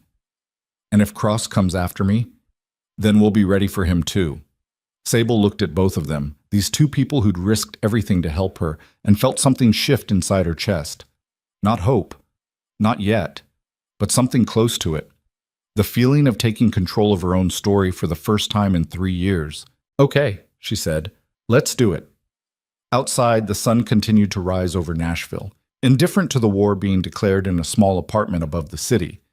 But inside, 3 people began planning the kind of ending that would make sure Adrian Cade's name was never spoken without discussed again. And somewhere in the city, Elliot Cross checked his watch and began counting down the hours until his contract came due. The clock was ticking, and this time, Sable Varelli wasn't running from it. She was running straight toward it, with nothing left to lose and everything to prove. The week before the gala moved like a countdown to an execution. Sable barely slept, barely ate, existing in a state of hypervigilance that made every sound feel like a threat, and every shadow look like Elliot Cross coming to finish the job. Maya had assigned her a protection detail, 2 agents in rotating shifts who stood outside Voss's apartment and followed her everywhere she went. Their presence should have been reassuring, but instead it just reminded her that somewhere out there, a professional killer was watching, waiting for the right moment. On day 3, they found the first sign that Cross wasn't just a voice on the phone. Sable was leaving a coffee shop in Germantown, flanked by her protection detail, when she noticed the car. Black sedan, tinted windows, idling across the street. It had been there when they'd arrived 30 minutes earlier, and it was still there now. "Agent Morris," she said quietly to the man on her left. "That car." Morris followed her gaze, his hand moving instinctively toward his holster. "Stay close." They walked quickly toward their vehicle, Morris radiating the kind of controlled tension that came from years of training. The sedan didn't move. didn't follow, just sat there, engine running as they pulled away. But when they were 2 blocks gone, Sable looked back and saw the sedan merge into traffic behind them, maintaining perfect distance. "We've got a tail," the second agent, Reynolds, said from the driver's seat. Morris was already on his radio, calling it in. "This is Unit 7. We have a possible hostile vehicle in pursuit. Black Audi A6, license plate Tango Kilo 7, 392. Requesting backup." The sedan followed them for 6 blocks, then smoothly peeled off and disappeared down a side street. When they got back to the apartment, Maya was waiting, her expression grim. "We ran the plates," she said. "Stolen. Reported missing 3 days ago from a lot in Franklin." "So it was Cross," Sable said. "Probably. Or someone working for him." Maya's jaw was tight. "He's establishing a pattern, letting you know he's there. It's psychological warfare." "It's working." Voss appeared from the kitchen. Carrying coffee, he sat down with more force than necessary. "We should move the timeline up. Do this tonight, tomorrow, get it done before Cross makes his move." "We can't," Maya said. "The gala is our best shot. Maximum exposure, maximum protection. If we try to do this any other way, Adrian's lawyers will bury us. And if Cross gets to her before then, he won't. We're doubling security, adding more units. Sable doesn't leave this building unless absolutely necessary." Sable listened to them argue about her life like she wasn't sitting right there, and felt something cold settle in her chest. This was what it meant to be a target, to have your existence reduced to tactical decisions made by other people. "I want a gun," she said. They both stopped talking and looked at her. "No," Maya said immediately. "Why not? You said Cross is a professional. If he gets past your agents, I should be able to defend myself." "You don't have training. You'd be more likely to shoot yourself than him." "Then train me." Voss was shaking his head. "Sable, I'm not going to just sit here helpless. If Cross comes for me, I want to be able to fight back." The room went quiet. Finally, Voss stood and walked to a cabinet in the corner. He unlocked it and pulled out a handgun. Small, compact, designed for concealment. "This is a Glock 43, he said, checking the chamber to ensure it was empty. 9mm, 6 rounds, point and shoot. He handed it to her. The weight was heavier than Sable expected. She held it carefully, feeling the cold metal against her palm. "Safety's here," Voss continued, showing her. "Trigger's got a safety built in. You pull, it fires. No second chances." Maya looked like she wanted to protest, but she didn't. Maybe she understood that giving Sable this small measure of control was the only thing keeping her from completely falling apart. Voss spent the next hour teaching her the basics. How to hold it, how to aim, how to breathe through the recoil. They couldn't fire it in the apartment, but he walked her through the motions until her hand stopped shaking quite so badly. "You probably won't need it," he said when they finished. "But if you do, don't hesitate. Center mass. Keep firing until the threat stops moving." Sable nodded, sliding the gun into the holster Voss provided. It sat against her ribs, a constant weight that reminded her she was living in a world where she might actually have to kill someone to survive. That night, she dreamed about Marcus Devereaux. In the dream, he was sitting in his car and she was standing outside, watching. He looked at her through the window, not angry, not accusatory, just tired. Then the gunshot came and Sable woke up gasping, her shirt soaked with sweat. She got up and walked to the window, staring out at the Nashville skyline. Somewhere out there, Adrian was sitting in a cell, probably sleeping peacefully, confident that his lawyers would get him out and his hired killer would clean up the mess. And somewhere else, Elliot Cross was preparing. Sable touched the gun at her side, feeling its outline through her shirt. 3 more days. The day before the gala, Maya brought in someone new. A woman in her early 30s with sharp eyes and a no-nonsense demeanor introduced herself as Special Agent Victoria Reeves, Hostage Rescue Team. "I'll be running point security tomorrow night," Reeves said, spreading blueprints of the gala venue across the table. 12 agents inside, 8 outside, Overwatch team on the roof. We're treating this like a presidential visit." "And if Cross still gets through?" Sable asked. Reeves looked at her directly. "Then I personally put him down. That's what I'm here for." The certainty in her voice should have been comforting, but Sable had learned not to trust certainty. Adrian had been certain he'd never get caught. She'd been certain she could survive by staying quiet. Certainty meant nothing. "What about Adrian?" Voss asked. "What's his status?" Still in custody, Maya said. His lawyers filed another motion this morning arguing unlawful detention, but the judge denied it. He's not getting out before the gala. But he still has access to a phone, Reeves added. We've been monitoring his calls. He's talking to his legal team, making arrangements. Nothing overtly incriminating, but enough to know he's planning something. Like what? That's what we're trying to figure out. Sable studied the blueprints, memorizing the layout. The gala was being held at the Schermerhorn Symphony Center, a massive venue with multiple entrances, balconies, and backstage areas. Too many places for something to go wrong. I want to see it, she said. The venue. I need to walk through it, know where everything is. Reeves hesitated, then nodded. We'll do a security sweep this afternoon. You can come. They arrived at the Schermerhorn at 4 p.m., accompanied by half a dozen agents who moved through the building like ghosts, checking sightlines and exit routes. Sable walked the main hall, feeling the weight of the empty space. Tomorrow night it would be filled with Nashville's elite. Producers, artists, lawyers, politicians. All of them dressed in formal wear, drinking champagne, celebrating success. And somewhere among them, she would stand and watch Adrian's world burn. The stage is here, Reeves said, pointing. We'll have agents positioned in the wings, in the tech booth, and scattered throughout the audience. When the time comes, they'll move on my signal. When exactly is the time? Sable asked. Right after his award presentation. He'll be on stage, cameras on him. That's when we release the evidence to the media and execute the arrest. So he gets his moment of glory before it all comes down. Unfortunately, yes, but that's what makes it effective. The higher the pedestal, the harder the fall. Sable walked onto the stage, looking out at the rows of empty seats. Tomorrow they'd be full of people watching her destroy a man she'd once loved, or thought she'd loved. It was hard to remember now which parts of their relationship had been real and which had been carefully constructed manipulation. Her phone buzzed. Unknown number. Her stomach dropped. She answered, her voice steady despite the fear crawling up her spine. Hello, Mrs. Varelli. Elliot Cross's voice was as calm as before. Enjoying the venue tour? Sable's blood went cold. She looked around, searching the balconies, the tech booth, anywhere a person might hide with a view of the stage. How are you, E? I'm very good at my job. That's what Mr. Cade pays me for. Cross paused. I wanted to remind you that my offer still stands. Withdraw your cooperation, and this all goes away. Go to hell. That's unfortunate. I was hoping you'd be reasonable. She could hear something that might have been genuine regret in his voice. For what it's worth, I take no pleasure in this. But a contract is a contract. Then you're going to have to fulfill it in front of a dozen FBI agents and God knows how many cameras. I'm aware of the security arrangements. They won't be a problem. The confidence in his voice made her skin crawl. You're bluffing. Am I? Tell me, Mrs. Varelli, how many exits are in that building? How many ways in and out? How many people will be there tomorrow night, any one of whom could be me?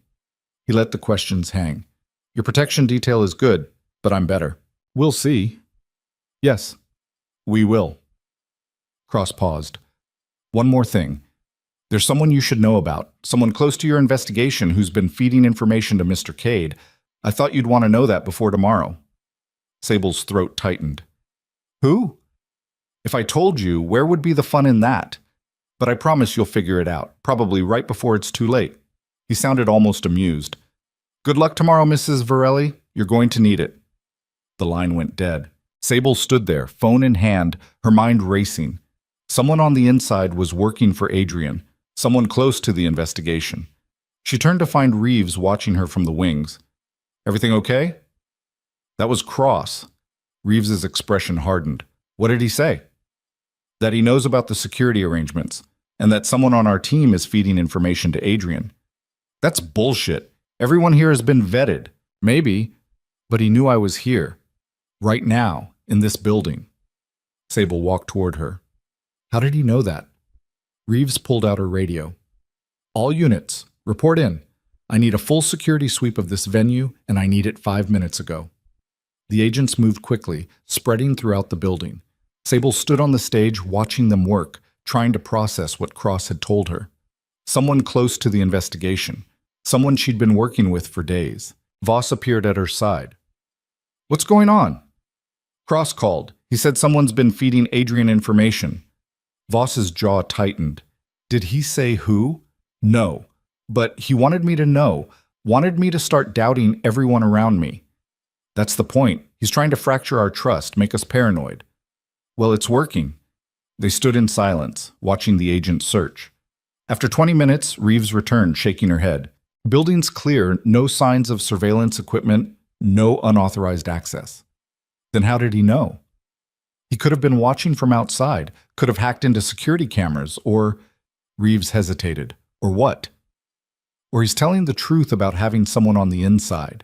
Sable looked around at the agents, the people who were supposed to be protecting her, and felt the trust she'd been building crumble. Any one of them could be Cross's source. Any one of them could be waiting for the right moment to let him through. That night, back at the apartment, she couldn't shake the paranoia. She sat at the table with Voss and Maya, studying their faces, looking for tells. Maya had been nothing but professional since day one, but she'd also been the one making all the tactical decisions, positioning Sable exactly where she needed to be. Voss had saved her life, given her shelter, risked everything to take Adrian down. But he was also part of the same world Adrian operated in. He'd admitted as much. Anyone could be lying. We need to talk about tomorrow, Maya said, pulling out her tablet. Final timeline. She walked them through it again. The gala started at 7. Adrian's award presentation was scheduled for 9:30. At 9:45, the evidence would go live, uploaded to every major news outlet simultaneously. At 9:50, federal marshals would take Adrian into custody on stage. Where will I be? Sable asked. In the audience. Front row, surrounded by agents. When the arrest happens, we extract you immediately and take you to a secure location. And Cross? If he makes a move, we'll be ready. But Sable could see the doubt in Maya's eyes. Cross was a professional who'd evaded law enforcement for years. No one really believed a couple dozen agents would be enough to stop him if he decided to act. I want to be the one who releases the evidence, Sable said suddenly. Maya looked up sharply. What? Tomorrow night, when it's time. I want to be the one who hits send. That's not… We have people who… I don't care. This is my life Adrian tried to destroy. I should be the one who destroys his. Maya and Voss exchanged glances. It's dangerous, Voss said. It puts you in the spotlight. I'm already in the spotlight. Cross already knows where I'll be. At least this way I get to do something instead of just sitting there waiting to be killed. Maya was quiet for a long moment. Then she nodded. Okay, we'll set it up. But the second the upload is complete, we're moving you out. No arguments. Deal. That night, Sable lay awake again, this time not from fear, but from a kind of electric anticipation. Tomorrow, everything would end, one way or another. Either Adrian would be exposed and Cross would be stopped, or she'd be dead and Adrian would walk free. She thought about calling her mother, who she hadn't spoken to in 2 years. Thought about writing something down, some kind of final message in case things went wrong. But in the end, she just lay there, feeling the weight of the gun against her ribs, and waited for morning. The day of the gala arrived with unseasonable warmth, the kind of perfect spring weather that felt like a lie. Sable dressed in the outfit Maya had picked out. A simple black dress, elegant but not flashy, designed to help her blend into the crowd. The gun went into a small holster strapped to her thigh, hidden beneath the dress. You won't be able to get to it quickly, Voss warned. I know, but I'm not walking in there unarmed. At 6 p.m., they left for the venue in a motorcade of unmarked vehicles. Sable sat in the back of an SUV with Reeves, watching Nashville pass by through tinted windows. The streets were crowded with people heading to dinner, to bars, to whatever normal people did on a Saturday night. She wondered what it felt like to be normal, to not know that somewhere in this city, a killer was preparing to end your life. They arrived at the Schermerhorn through a back entrance, bypassing the red carpet, where photographers were already gathering. Inside, the venue was being transformed, staff arranging flowers, testing lights, setting up the bar. In a few hours, it would be filled with Nashville's most powerful people, and Sable would be there, holding a tablet that contained enough evidence to end Adrian Cade's career and possibly his life. Reeves led her to a small room backstage that had been designated as their command center. Banks of monitors showed security camera feeds from every angle of the venue, Agents moved in and out, receiving assignments, checking equipment. Here, Maya said, handing Sable a tablet. Everything's already loaded. At 9:45, you'll get a text from me. That's your signal. You open this app, she demonstrated, and hit this button. That's it. The upload starts automatically. Sable took the tablet, her hands surprisingly steady. What if something happens to you? What if you can't send the text? Then Voss will. And if something happens to both of us, Agent Reeves has the backup signal. One way or another, this is happening. Okay. The next 2 hours were a blur of final preparations. Hair and makeup artists came to make sure Sable looked camera ready. Wardrobe adjustments. Last-minute security briefings. Through it all, she felt strangely disconnected, like she was watching someone else get ready to walk into a war zone. At 7:15, the first guests started arriving. Sable watched them on the monitors. Men in tuxedos, women in designer gowns, all smiling and laughing like this was just another glamorous night in Nashville. At 8:30, Voss found her standing alone in the command center, staring at the screens. "How are you doing?" he asked. "I don't know. Ask me tomorrow." He moved to stand beside her, close enough that their shoulders almost touched. "I meant what I said before. If anything feels wrong, you get out. Screw the plan, screw the evidence. You run. I won't need to run. You'll all be there. Sable, I'm not running anymore, Lucien." She turned to look at him, and for the first time she saw real fear in his eyes. Not for himself, for her. "Whatever happens tonight, I need you to know that you gave me something no one else has in 3 years." "What's that?" "A choice." Before he could respond, Maya appeared in the doorway. "It's time." Sable took a breath, picked up the tablet, and followed them out. The main hall was stunning. Crystal chandeliers cast warm light over hundreds of guests seated at round tables covered in white linen. A string quartet played softly in the corner. On stage, a podium stood ready for the night's presentations. Sable's seat was front row, center, exactly as planned. She sat down, flanked by agents posing as guests. Voss was 3 seats to her left. Maya was somewhere in the back, coordinating with the team. The program started. Speeches about Nashville's music legacy, about the importance of the industry, about the lawyers and executives who made it all possible. Sable barely heard any of it. Her eyes kept scanning the crowd, looking for anyone who seemed out of place, anyone who might be Elliot Cross. But everyone looked normal, wealthy, comfortable, safe. At 9:20, the MC stepped to the podium. And now, the moment we've all been waiting for. This year's Legal Excellence Award goes to a man whose dedication to his clients and tireless work ethic have made him one of Nashville's most respected attorneys. Please welcome Adrian Cade. The room erupted in applause. Sable's stomach turned. A side door opened, and Adrian walked out. He was wearing a tuxedo, his hair perfectly styled, his smile warm and humble. He looked exactly like the man she'd married. Charming, successful, untouchable. No handcuffs, no prison jumpsuit. Just Adrian, freed on some technicality she hadn't been briefed on, walking onto that stage like he owned it. Sable's heart stopped. She looked at Voss, whose face had gone pale. Around the room, she could see agents speaking urgently into their radios. This wasn't the plan. Adrian took the podium, accepting the Crystal Award with practiced grace. He looked out at the audience, his eyes scanning the crowd until they found her. He smiled. "Thank you," he said into the microphone, his voice carrying through the hall. "This is truly an honor. When I started my career 20 years ago, I never imagined I'd be standing here, surrounded by so many of you who've become not just colleagues, but friends." Sable's phone buzzed. A text from Maya. "Abort. Get out now." But Sable didn't move. She stared at Adrian, watching him perform, and felt something inside her snap. "I want to take a moment to thank someone very special," Adrian continued, his eyes still on her. "My wife, Sable. She's here tonight, and I couldn't have done any of this without her support." The spotlight swung to Sable. Hundreds of faces turned to look at her, cameras focused on her. She was trapped in light, unable to move, unable to breathe. Adrian smiled wider. "Sable, would you join me up here?" It wasn't a request, it was a command, delivered with the same controlled authority he'd used for 3 years to keep her in line. Voss grabbed her arm. "Don't!" But Sable stood. The tablet was in her hands. Her gun was strapped to her thigh. And Adrian was standing on that stage, thinking he'd already won. She walked toward the stairs. Every step felt like walking underwater. The audience watched, probably thinking this was a sweet moment, a husband honoring his wife. They didn't see the rage in Adrian's eyes, barely concealed beneath his smile. Sable climbed the stairs and crossed the stage. Adrian held out his hand. She didn't take it. "What are you doing?" she asked quietly, her voice lost beneath the applause. "What I should have done weeks ago." His smile never wavered. "Taking back control.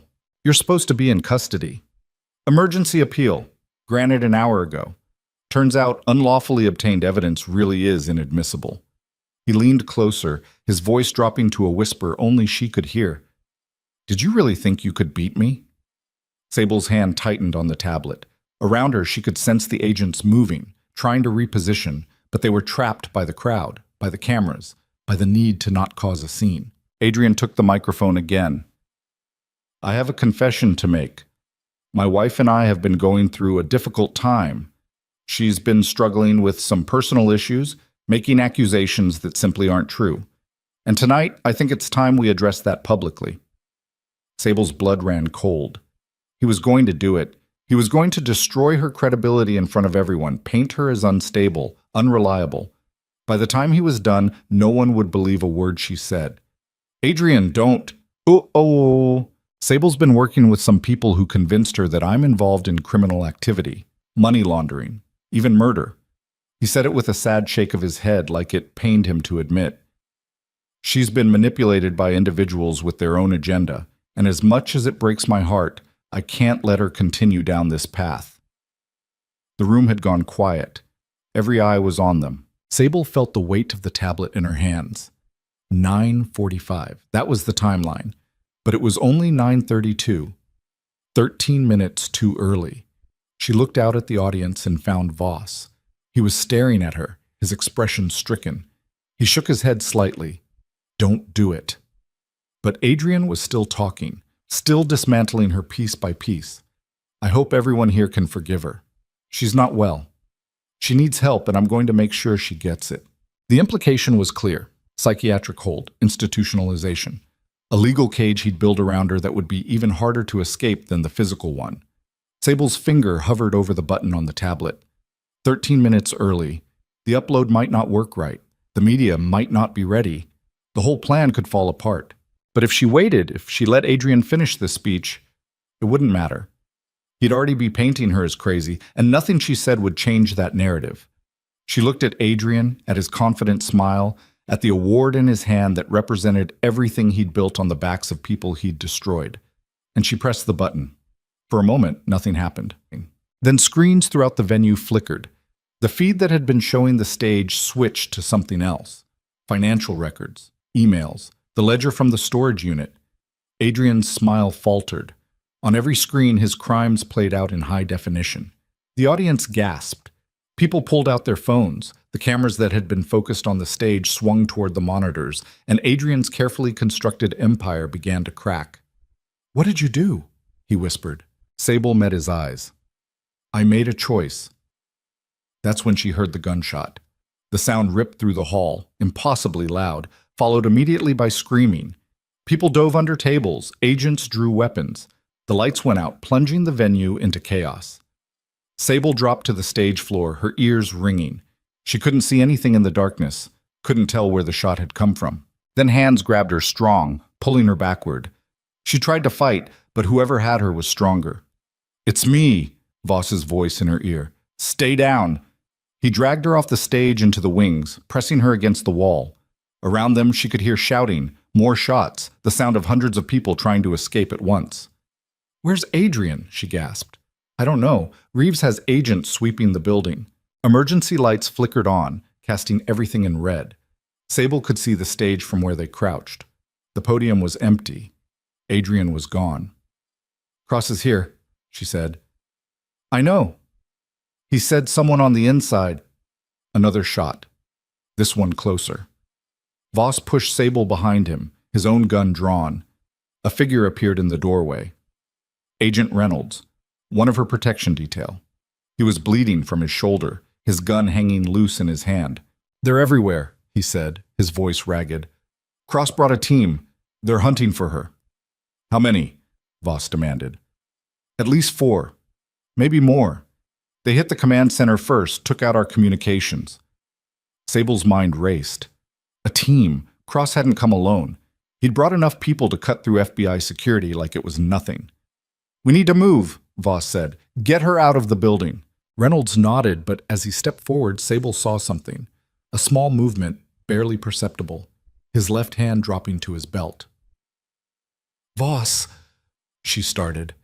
Reynolds moved fast, bringing up a second gun, one that hadn't been there a moment ago. But Voss was faster.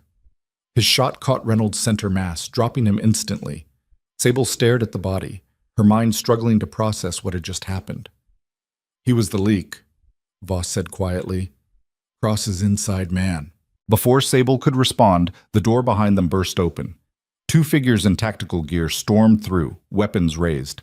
Voss fired twice, hitting one.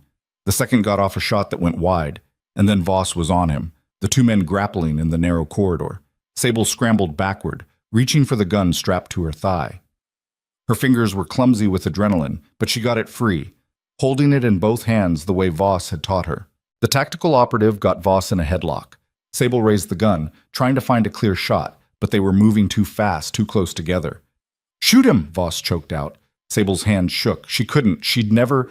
The operative's hand moved toward a knife at his belt. Sable pulled the trigger.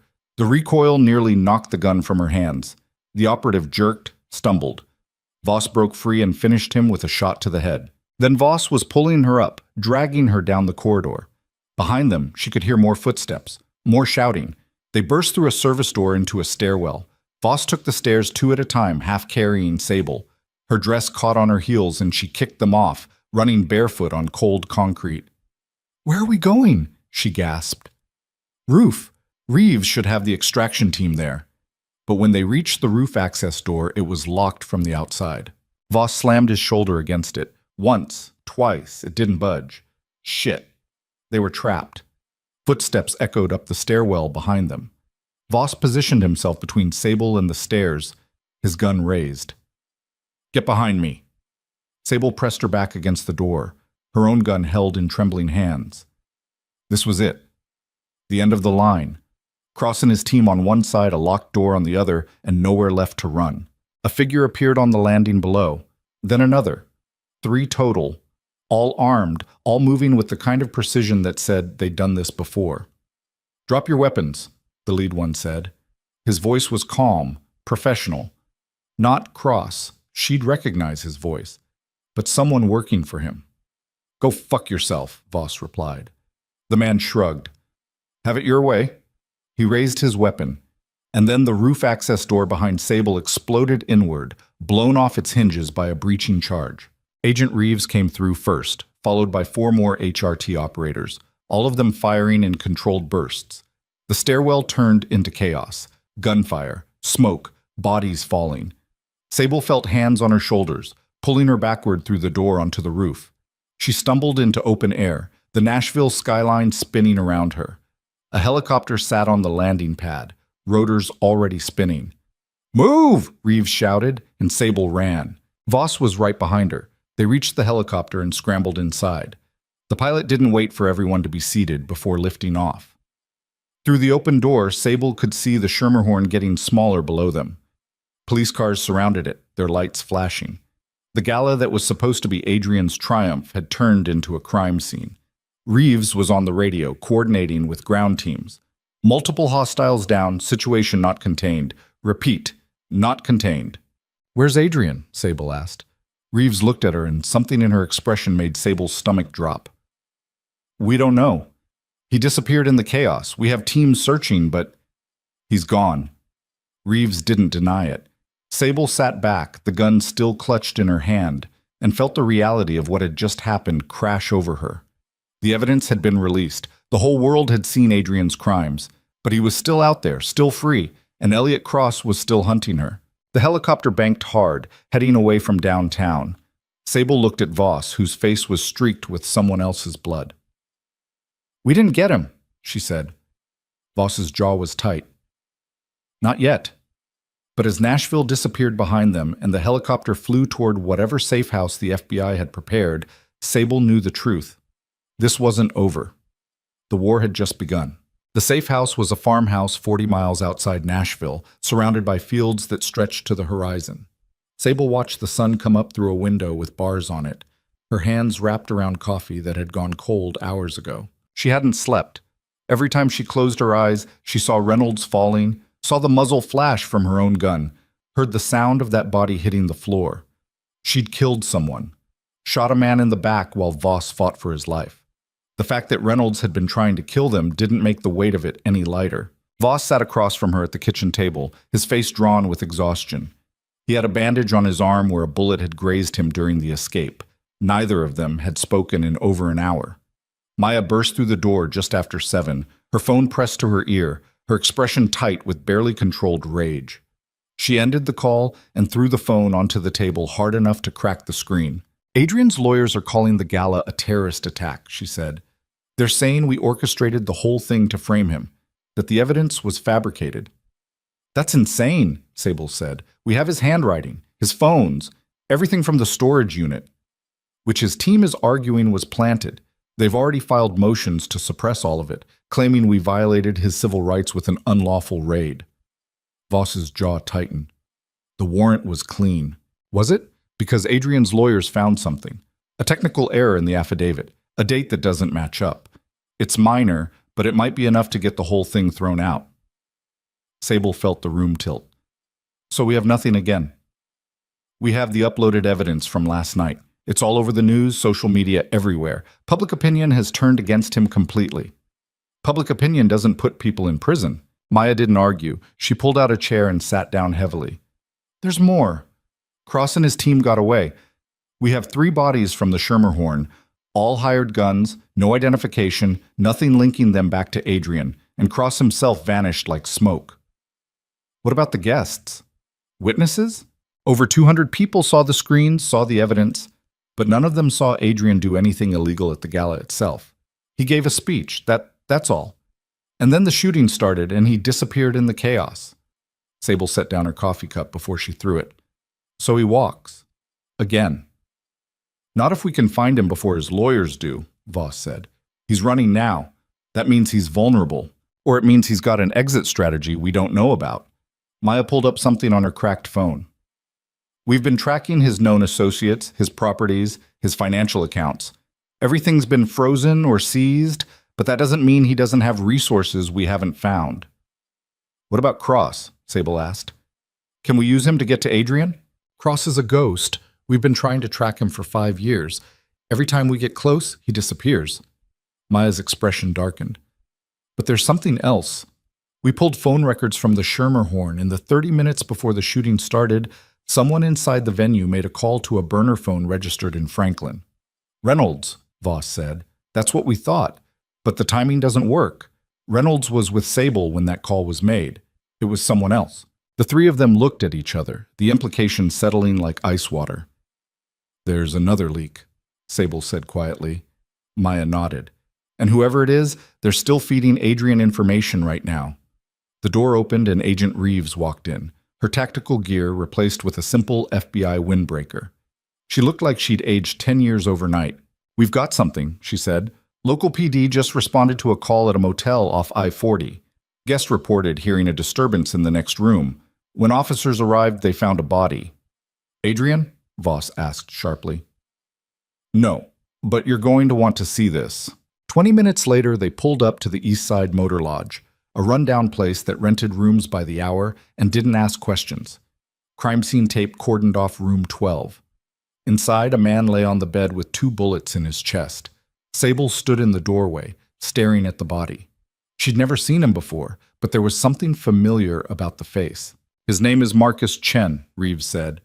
He's been on our radar for years. Financial crimes mostly. Money laundering through shell corporations. Maya was already pulling up files on her tablet.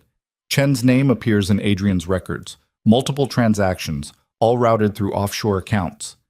So Adrian had him killed, Voss said. Looks that way, cleaning up loose ends before he runs. Sable stepped closer to the body, studying the man's face. He looked peaceful, almost serene, like he'd been expecting this.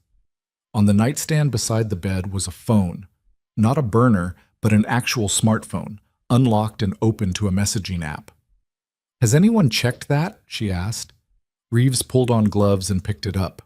Her eyes widened as she scrolled. Jesus Christ. What? Messages between Chen and someone called Broker, discussing arrangements for Adrian's extraction. Flight manifests, passport information, wire transfers. Reeves looked up. "Adrian's planning to leave the country. Tonight." "Where?" Maya demanded. "Cayman Islands first, then on to somewhere without extradition. But here's the interesting part." Reeves turned the phone so they could see. The last message came in 20 minutes ago, from Broker. It says, "Package ready. Pick up at alternate location. You have 2 hours." "Chen's dead," Voss said. "So who's picking up the package?" "Adrian himself," Sable said, and suddenly she understood. Chen was the middle man. Now that he's gone, Adrian has to retrieve whatever Broker prepared personally. "Do we know where?" Maya asked. Reeves scrolled through the messages. An address in East Nashville, warehouse district near the river. Maya was already on her phone, pulling up satellite images. That area is mostly abandoned, industrial buildings, shipping containers. Perfect place for a handoff. Or a trap, Voss said quietly. They all looked at him. "Think about it. Cross takes out Chen, leaves the phone where we'll find it. Make sure we know exactly where Adrian's going to be." Voss's expression was grim. "This is too easy." "Maybe," Maya said. "But we don't have a choice. If there's a chance Adrian's going to be at that warehouse, we have to move." Sable felt something cold settle in her chest. "Cross wants me there." "What?" "That's what this is. He couldn't get to me at the safe house, so he's creating a situation where I have to come to him." She met Voss's eyes. "He knows I won't let Adrian slip away. He's betting I'll show up." "Then you don't go," Voss said flatly. "We send a tactical team, surround the warehouse, take them both." "And if Adrian sees your team and runs, if Cross is watching and calls it off?" Sable shook her head. "I have to be there. It's the only way this works." Maya looked like she wanted to argue, but her phone buzzed. She answered, listened, then went pale. "Understood. We're on our way." She hung up and looked at them. "That was my director. He just got word from the federal prosecutor. They're dropping all charges against Adrian." The words didn't make sense at first. Sable heard them, understood the individual meanings, but together they formed something impossible. "What?" Voss said. "The warrant issues, the questions about evidence tampering, the media circus. The prosecutor says they can't win. Adrian's lawyers have shredded the case. If they move forward, they'll lose. And losing means Adrian walks free with grounds to sue the FBI for harassment." Maya's voice was hollow. "It's over. They're cutting their losses." "When?" Sable asked. "Official announcement goes out at noon, 3 hours from now." Sable looked at the clock on the wall of the motel room. 9 a.m. In 3 hours, Adrian would be officially exonerated. Free to leave the country, to disappear, to live out his life somewhere warm and sunny, while Marcus Devereaux and Dante Rivera and everyone else he'd destroyed stayed dead. Unless she stopped him first. "I'm going to the warehouse," she said. "Sable?" Maya started. "I'm going. With or without backup? With or without FBI approval?" She turned to Voss. "Are you coming?" Voss studied her for a long moment. Then he nodded once. "Yeah." Maya closed her eyes, and when she opened them again, there was something resigned in her expression. "This is a terrible idea." "I know. If you do this, I can't protect you. Officially, I can't even acknowledge you're there." "I understand." Maya pulled out her service weapon and set it on the table. Then she pulled her badge and did the same. "Then unofficially, I'm with you. We finish this." Reeves looked at the three of them like they'd lost their minds. "You're all going to lose your jobs. Probably face charges." "Probably," Maya agreed. "You should leave. Go back to the field office. File a report saying we went rogue." Reeves was quiet for a moment. Then she unclipped her own badge and set it beside Maya's. "Fuck it. I didn't join the FBI to watch monsters walk free." They planned it in the car on the way to East Nashville. The warehouse was isolated, surrounded by empty lots and rusted shipping containers. 2 ways in, front loading dock and a side entrance. Voss and Reeves would cover the exits while Maya and Sable went in through the front. We don't know how many people Cross brought, Maya said as they drove. Could be just him, could be another team. Either way, we're outgunned. Then we use that, Voss said from the back seat. They'll expect a frontal assault. We give them something else. Like what? Me. Sable's voice was steady. Cross wants me, so I give him exactly what he wants. I walk in alone, unarmed, hands visible. Make him think I'm surrendering. That's suicide, Maya said flatly. Not if you're in position. Not if the second he commits, you take the shot. And Adrian? Adrian's mine. They pulled off the highway and into the industrial district just after 10. The warehouse was exactly where Chen's phone said it would be. A squat concrete building with boarded windows and weeds growing through cracked pavement. A single black SUV sat in the loading dock. Maya parked 3 blocks away, and they approached on foot, using the shipping containers for cover. The air smelled like rust and river water. Somewhere in the distance, a train horn sounded. Voss moved ahead, scouting the perimeter. He came back shaking his head. No guards outside. Either they're confident, or it really is a trap. Probably both, Reeves muttered. Sable checked the gun Voss had given her. A different one this time, lighter, easier to conceal. She tucked it into the small of her back, hidden beneath her jacket. You sure about this? Voss asked quietly. She wasn't, but she nodded anyway.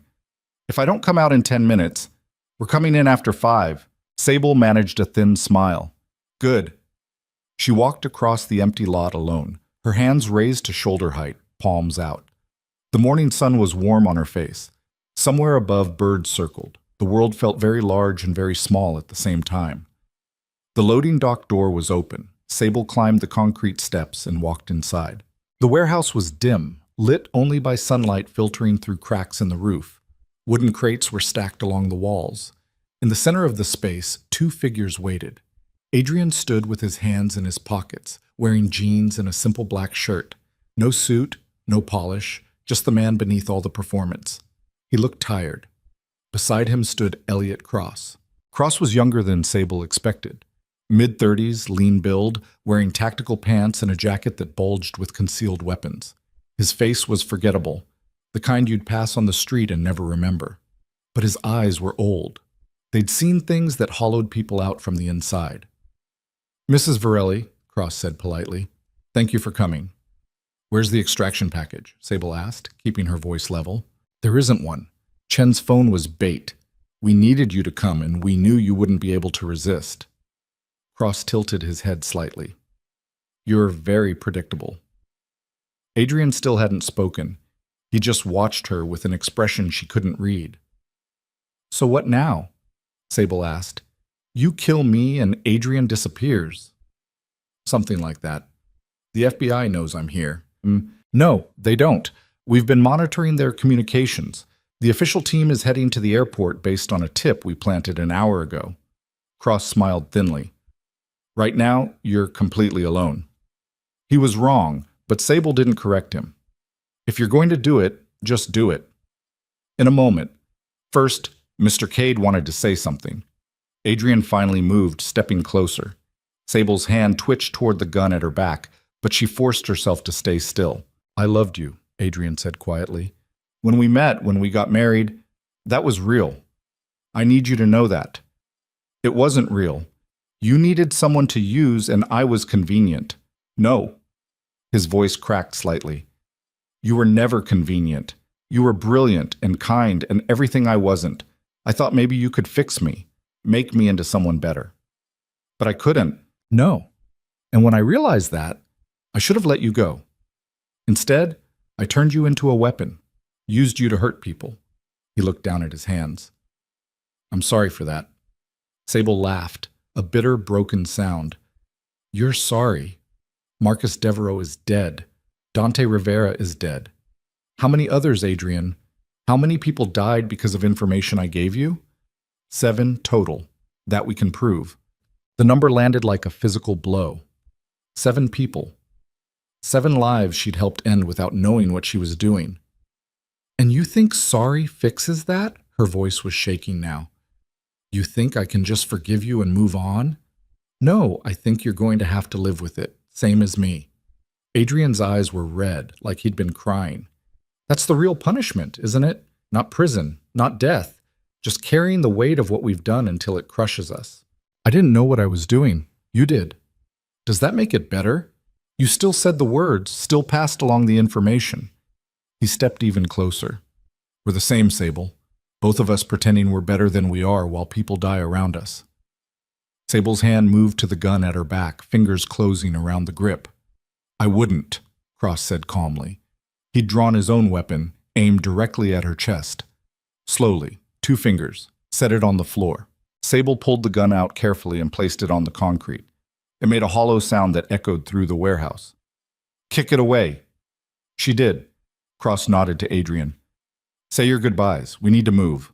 Adrian looked at her one more time, and something in his expression broke. I never wanted it to end like this. Yes, you did. You planned it from the beginning.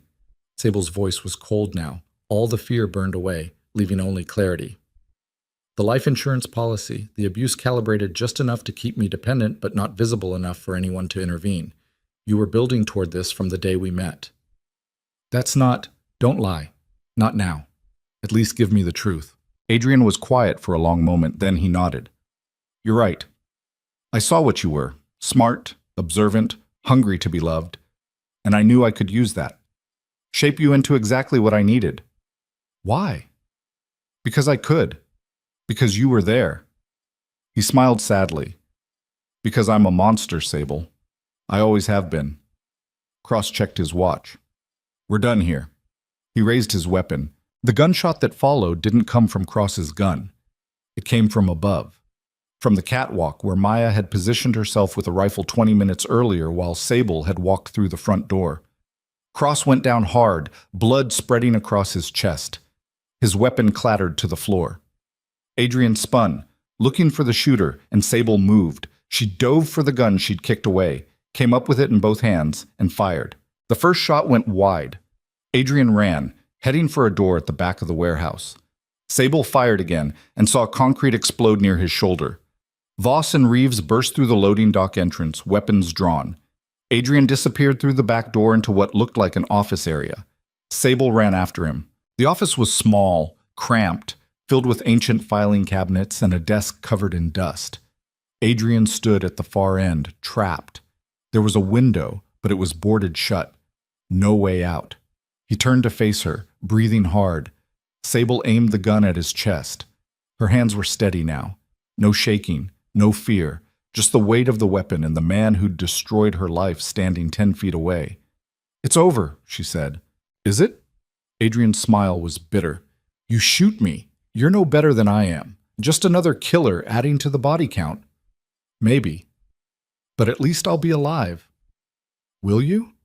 Or will you spend the rest of your life seeing my face every time you close your eyes? He took a step forward. You think killing me gives you closure? It doesn't. It just makes you like me. I'm already like you.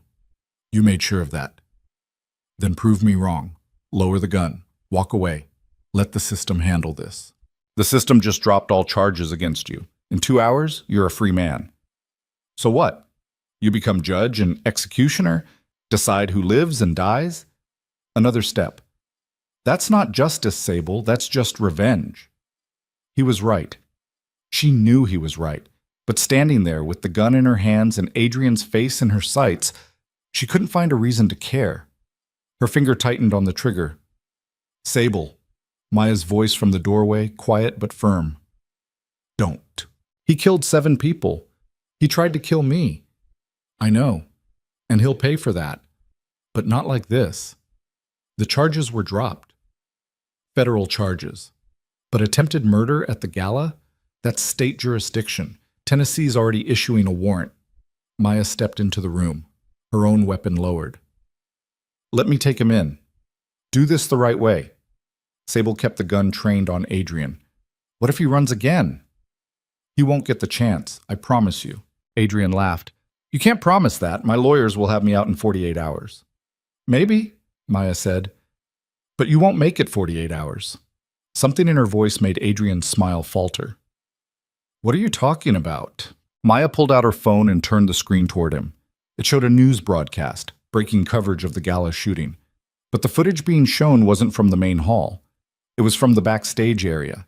Security camera footage of Adrian in the chaos, pulling a gun from his jacket, shooting one of the FBI agents in the back.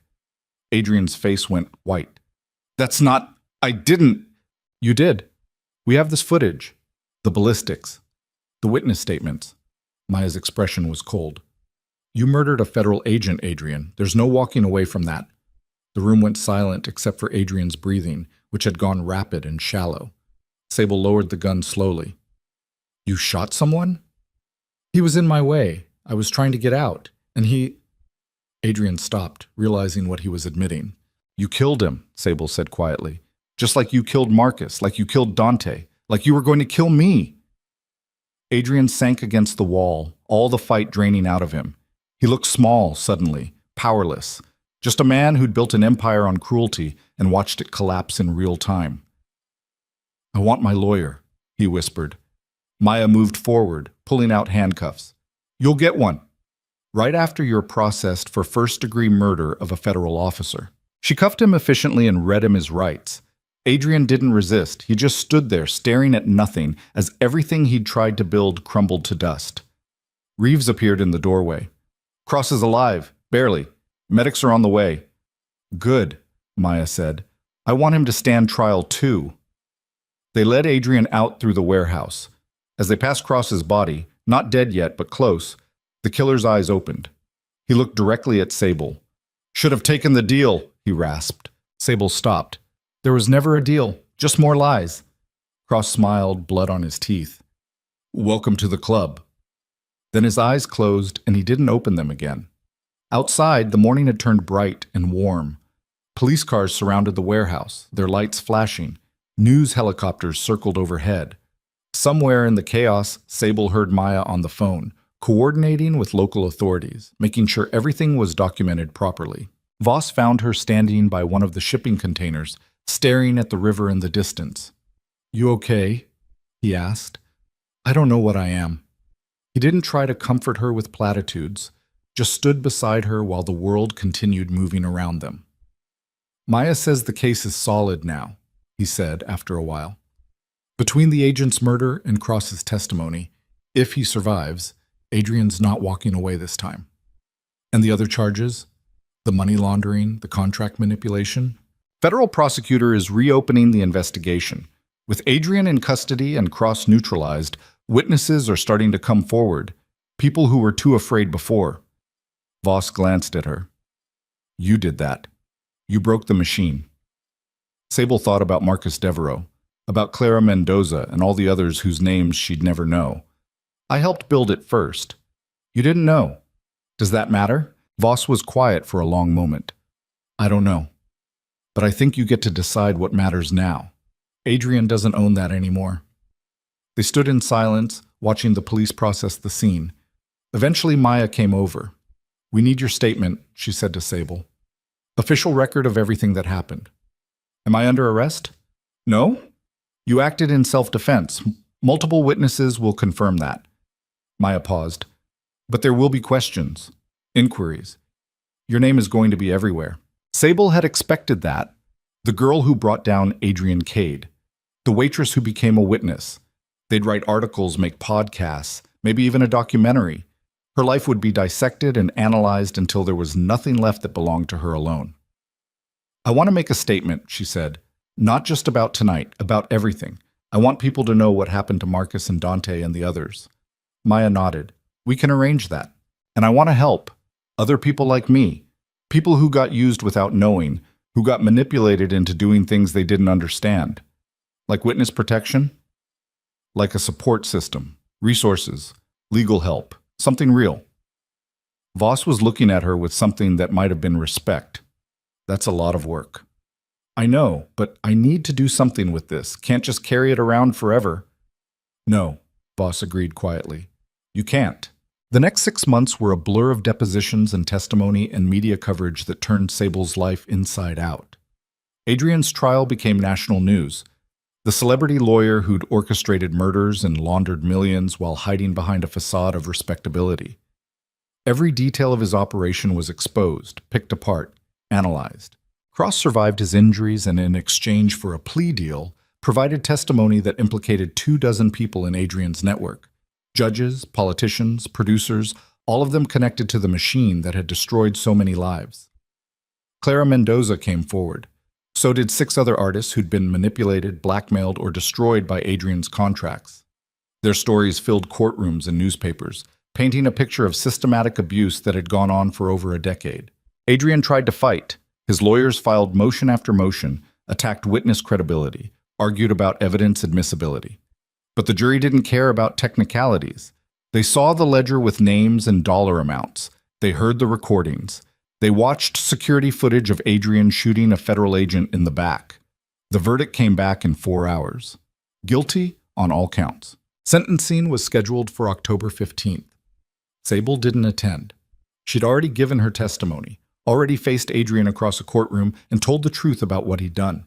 She didn't need to watch him in handcuffs to know it was over. Instead, she spent that day in a small office on the east side of Nashville, signing papers that officially established the Moss Initiative for Coerced Witness Protection. The name came from something Voss had said during one of their late-night planning sessions, that people like Sable were like moss, resilient enough to grow even in the darkest places. She liked that. Liked the idea that survival could become something beautiful if you gave it time and space. The initiative started small. Just Sable and a pro bono lawyer named Rachel Torres, working out of a converted church building that had been sitting empty for years.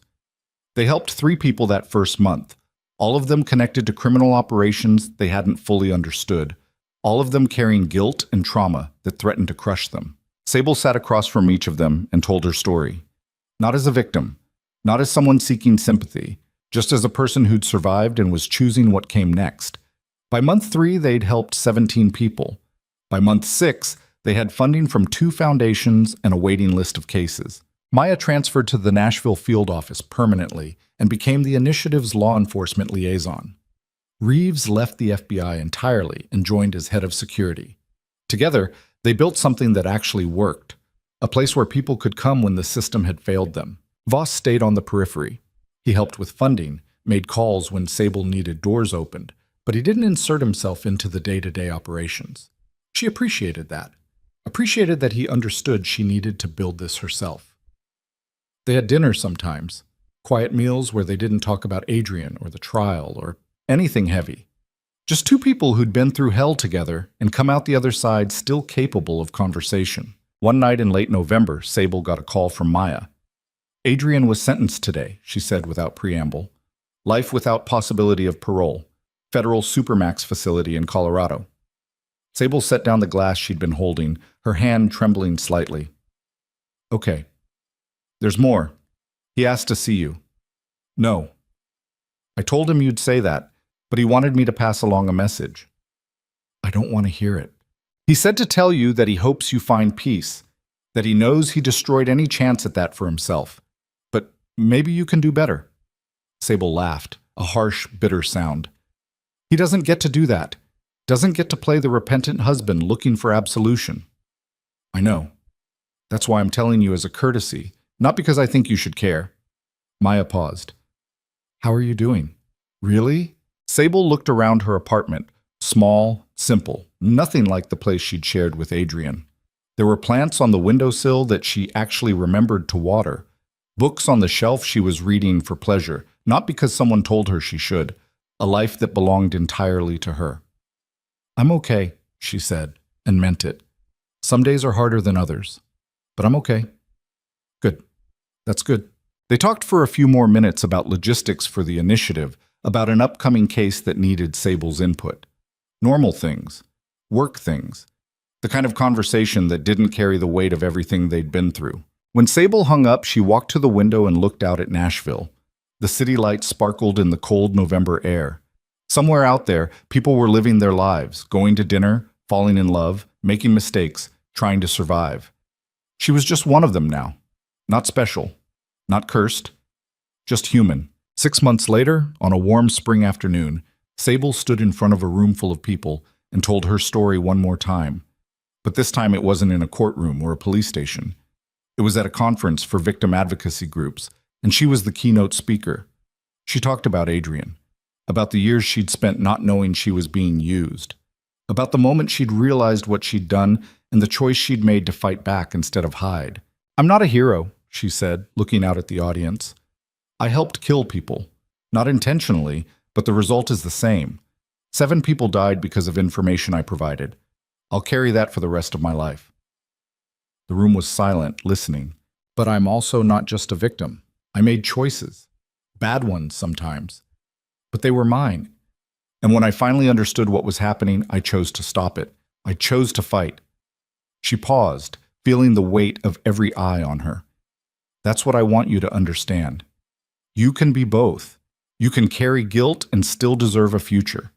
You can be broken and still rebuild." After the speech, people came up to talk to her. Some wanted advice. Some wanted to share their own stories. Sable listened to each of them, offering what help she could.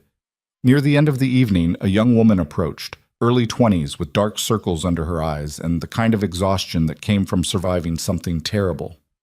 "My name's Nova," she said quietly. "Nova Hale. I saw you on the news during the trial." Sable recognized the name. Nova Hale was one of the artists Adrian had destroyed. She'd signed a contract at 19 that gave him control of every song she'd ever written. When she'd tried to walk away, he'd buried her career so completely that no label would touch her. "I remember," Sable said gently. "I'm sorry for what happened to you." Nova shook her head. "I'm not here for an apology. I'm here to say thank you. Because of you, I got my songs back. The contracts were voided as part of the settlement. I own my music again." "That's wonderful. I'm recording an album, my real album, the one I should have made 5 years ago." Nova's eyes were bright with something that looked like hope. "I want you to come to the release show in June. It's small, just a Nashville venue, but I want you there. You gave me my voice back." Sable felt something tight in her chest loosen. "I'd love to." The show was at a small club in East Nashville, the kind of place with sticky floors and a stage barely big enough for a 4-piece band. Sable arrived with Voss and Maya, squeezing into the packed room as Nova took the stage. The first song was raw and honest, about being used and finding the strength to leave. Nova's voice was powerful, controlled, every note carrying the weight of experience. The crowd was silent, listening. By the third song, people were crying. By the fifth, they were on their feet. Sable stood in the back, watching this young woman reclaim the thing that had been stolen from her, and felt something she hadn't felt in years. Not quite hope, not quite peace, but something close. After the show, Nova found her in the crowd. "What did you think?" she asked, breathless and glowing. "I think you're going to be extraordinary," Sable said honestly. Nova hugged her, quick and fierce. "Thank you. For everything." As she walked back to her car that night, Sable thought about all the versions of herself she'd been. The girl who'd married Adrian thinking love meant surrender. The woman who'd survived by making herself invisible. The person who'd helped kill 7 people without knowing. The fighter who'd risked everything to stop him. She didn't know which one was real. Maybe they all were. Maybe that was the point, that people weren't single stories, weren't heroes or victims or monsters. They were just collections of choices and consequences and the messy work of trying to survive. Adrian was in a cell in Colorado, staring at walls for the rest of his life. Elliot Cross was in a different facility, serving 40 years for murder for hire. Marcus Devereaux and Dante Rivera and the others were still dead, their families still grieving. And Sable was here, in Nashville, building something out of the wreckage. It wasn't justice. Not really. Justice would have been those 7 people still being alive. Justice would have been Adrian never existing in the first place. But it was something, a scar that had finally stopped bleeding, a foundation strong enough to build on. One morning in late summer, Sable sat in her office at the Initiative, reviewing a new case file. A woman in Memphis who'd been coerced into helping her boyfriend traffic weapons. She'd had no idea what was in the packages she'd been delivering until federal agents showed up at her door. Sable picked up the phone and dialed the woman's number. "Hello?" The voice was small, frightened. "Hi, my name is Sable Varelli. I run the Moss Initiative. I understand you're looking for help." "Yes. I don't know what to do. Everyone says I'm guilty, but I didn't know what I was doing. I was just trying to help him." I know, Sable said quietly. I've been exactly where you are, and I can help. But first, I need you to understand something.